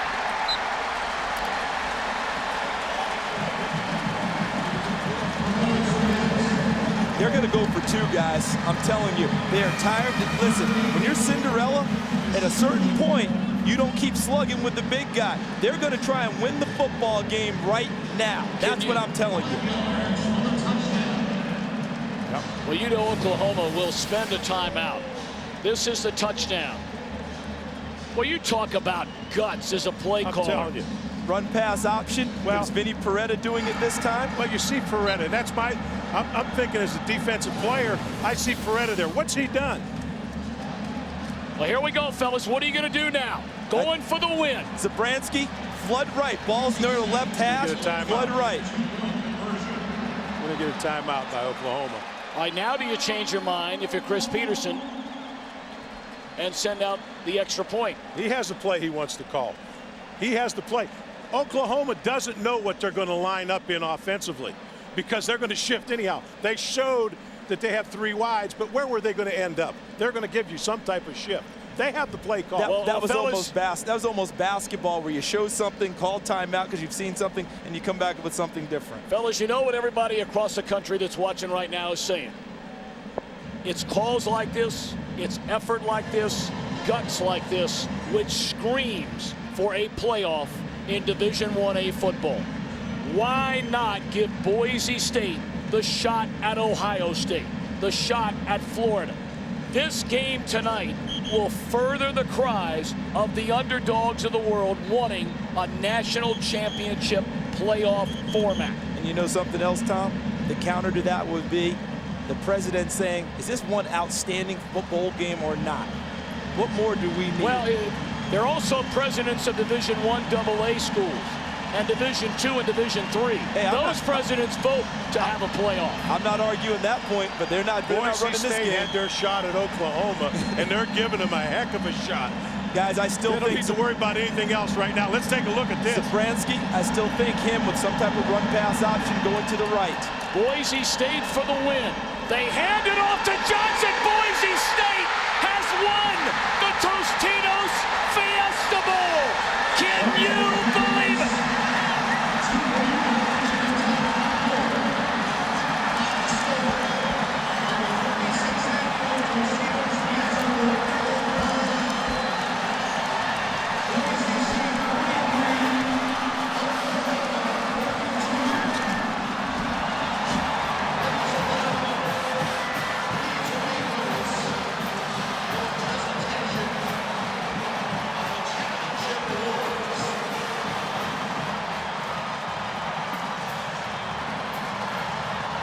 It doesn't get much better than that. They went on a Statue of Liberty play. Earlier in the season, they ran that look, and they threw a quick screen out of that formation, and this was the counter to it. They knew it was on tape. Oklahoma's seen it. They threw it out there to Nene, and this time they fake it and hand it off the old Statue of Liberty, and no one better than Ian Johnson with the year he's had. And that football was supposed to go in the trophy case, but someone else has got it now. Yeah, Charles, let's go back to coaching here. He knows that Oklahoma has studied every film they have. That's it. They know every 2-point conversion. They're going to defend. Bobby Stoops' team's coached well enough. They're going to defend what they saw. They come back with the counter. He knew it was on tape, and they threw the counter at them. But the number one thing, and we talked about it in the break, and I said it to you, Tom, they would go for 2 there, wouldn't they? Let's go downstairs to Chris Myers. We're just getting a hug. Zabransky from the opposing quarterback, Paul Thompson from the students. Congratulations on one of the greatest college football games we've ever seen. It's unbelievable. You know, these guys just kept believing, and that shows where they got it. We got it right here. We just kept battling from that last play of regulation all the way to that play. is unbelievable. Biggest win in the history of Boise State football. What about that final play, the fake, without hesitation to go for 2? I mean, we wanted to come out here and win. We weren't going to hold anything back. We've been practicing that play, all season long. We put that in. Actually, our backup quarterback put that extra fake in. And it was just, when it worked out, we ran it against Idaho, and it was good, and we just held on to it until now. You threw an interception that looked like it would cost you the game. Did that cross your mind? How did you get over that? Well, you know what? It's not over till it's 0-0-0. And I knew that. And the guys came up to me and they said they believed in me. That's all I needed. Perfect season. Do you deserve a shot at Ohio State? I think we do. I think you got to look at it. We go 13-0. We beat everybody on our schedule. The media talks about Oklahoma being such a great team, and they battled, but we let them come back into it. And you know what? We deserve a chance at a national title. All right, here's your congratulations. Thank you. Jared Zabransky. All the chips are on the table. The Tostitos Fiesta Bowl champions, Tom. The people of Idaho, the school, the other mid-majors, non-BCS conferences celebrate tonight. What an unbelievable game. Coach, you said you're not sure you've ever seen a more exciting college football game. And you said it earlier. What about the great calls, the gutty calls, and the execution down the stretch by Boise State? We'll talk more about that in a moment. Let's go back downstairs to Chris Myers. We'll get to that. All right, I'm with Ian Johnson in the corner with some Boise fans. Congratulations. Talk about the game and the finish. I mean, it was just one of those things where we wanted to be out here. We played real hard to get here. And then once we got here, we wanted to come out here, show them that they were in a game with us, and show them that we deserved a little bit of respect. We came out there. We had a little bit of fumbles, but we wanted to show them how we play ball, and we showed them. And then, I mean, it came down to who had the more heart, and we had it. And you didn't waver even after the interception run back when Jabransky and you were down. I mean, if you look on the sideline, our guys started smiling afterwards. Now, do you deserve a shot at Ohio State having a perfect record? I mean, we're not going to say that because, hey, we got our bowl game. We were happy with our bowl game, and it worked. I mean, we won our game. We're 13-0. We deserve a little bit more respect. We're just out here to win a game, get a little bit of respect. Do you think Oklahoma took you lightly? We know they did. Really? The way they were talking about us the whole entire game, the way they were talking to us when they were down, I mean, the whole entire week, we felt like we were their little brothers. How about that final play, the gutsiness to go for 2? I mean, we just felt amazing that our coach had enough confidence in us to go for 2, to win this game, because we were playing to win, not to lose. All right, and I know you're going to propose to your girlfriend. Congratulations. Hey. Oh, hold on, wait a minute. Tommy, he's going to really do this. Hey.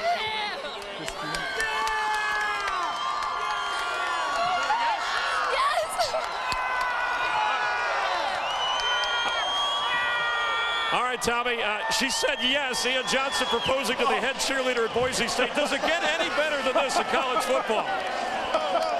I don't have anything else left to say.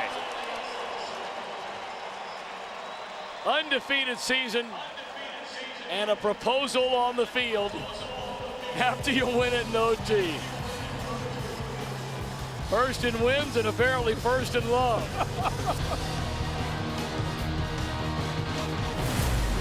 We shot the world right here in front of the nation. Don't never doubt Boise State. Don't never doubt the heart of a winner. Don't never doubt the heart of a winner, baby. Boise State, champions of the Tostitos Fiesta Bowl in overtime, 43-42 the final. Our DirecTV post-game coverage continues. Let's go downstairs to Chris Rose. All right, thank you very much. It is time right now for the awards ceremony, and for that we bring in the chairman of the Tostitos Bowl, Ellie Ziegler, and also from Frito-Lay, the senior vice president of sales, Randy Melville. Ellie, let's start it off with you on a great evening. Thank you so much, Chris. It is my honor to present the 36th annual Tostitos Fiesta Bowl Game Trophy on behalf of our board of directors and our 2,600 volunteers to head coach Chris Peterson and the Western Athletic Conference champions, the Boise State Broncos. Congratulations on your tremendous victory. Randy, do the honor.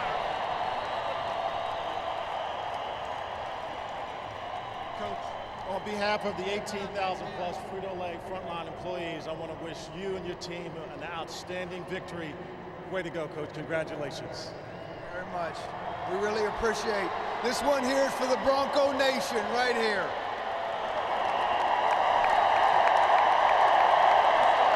Coach, Do you feel like you shocked the world tonight? I'll tell you what, our guys fight and claw and scratch, and they play as hard as anybody in the country. And when you do that, you know you always got a chance. All the credit goes to these Warriors out here. Let's be honest, though. I don't think there's any more pages in that playbook.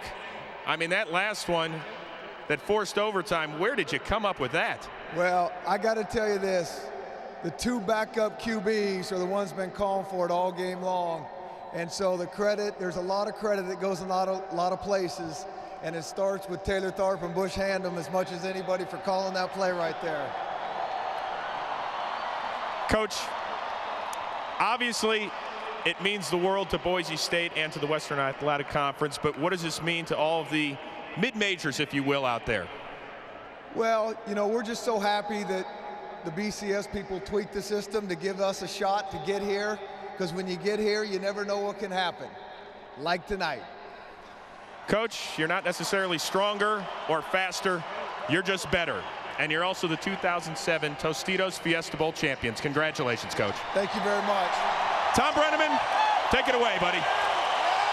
Chris, thank you. Perhaps does it tell you about the very spirit of Idaho and Boise State, crediting backup quarterbacks for the call that send you to OT. Congratulations, Chris Peterson and Boise State.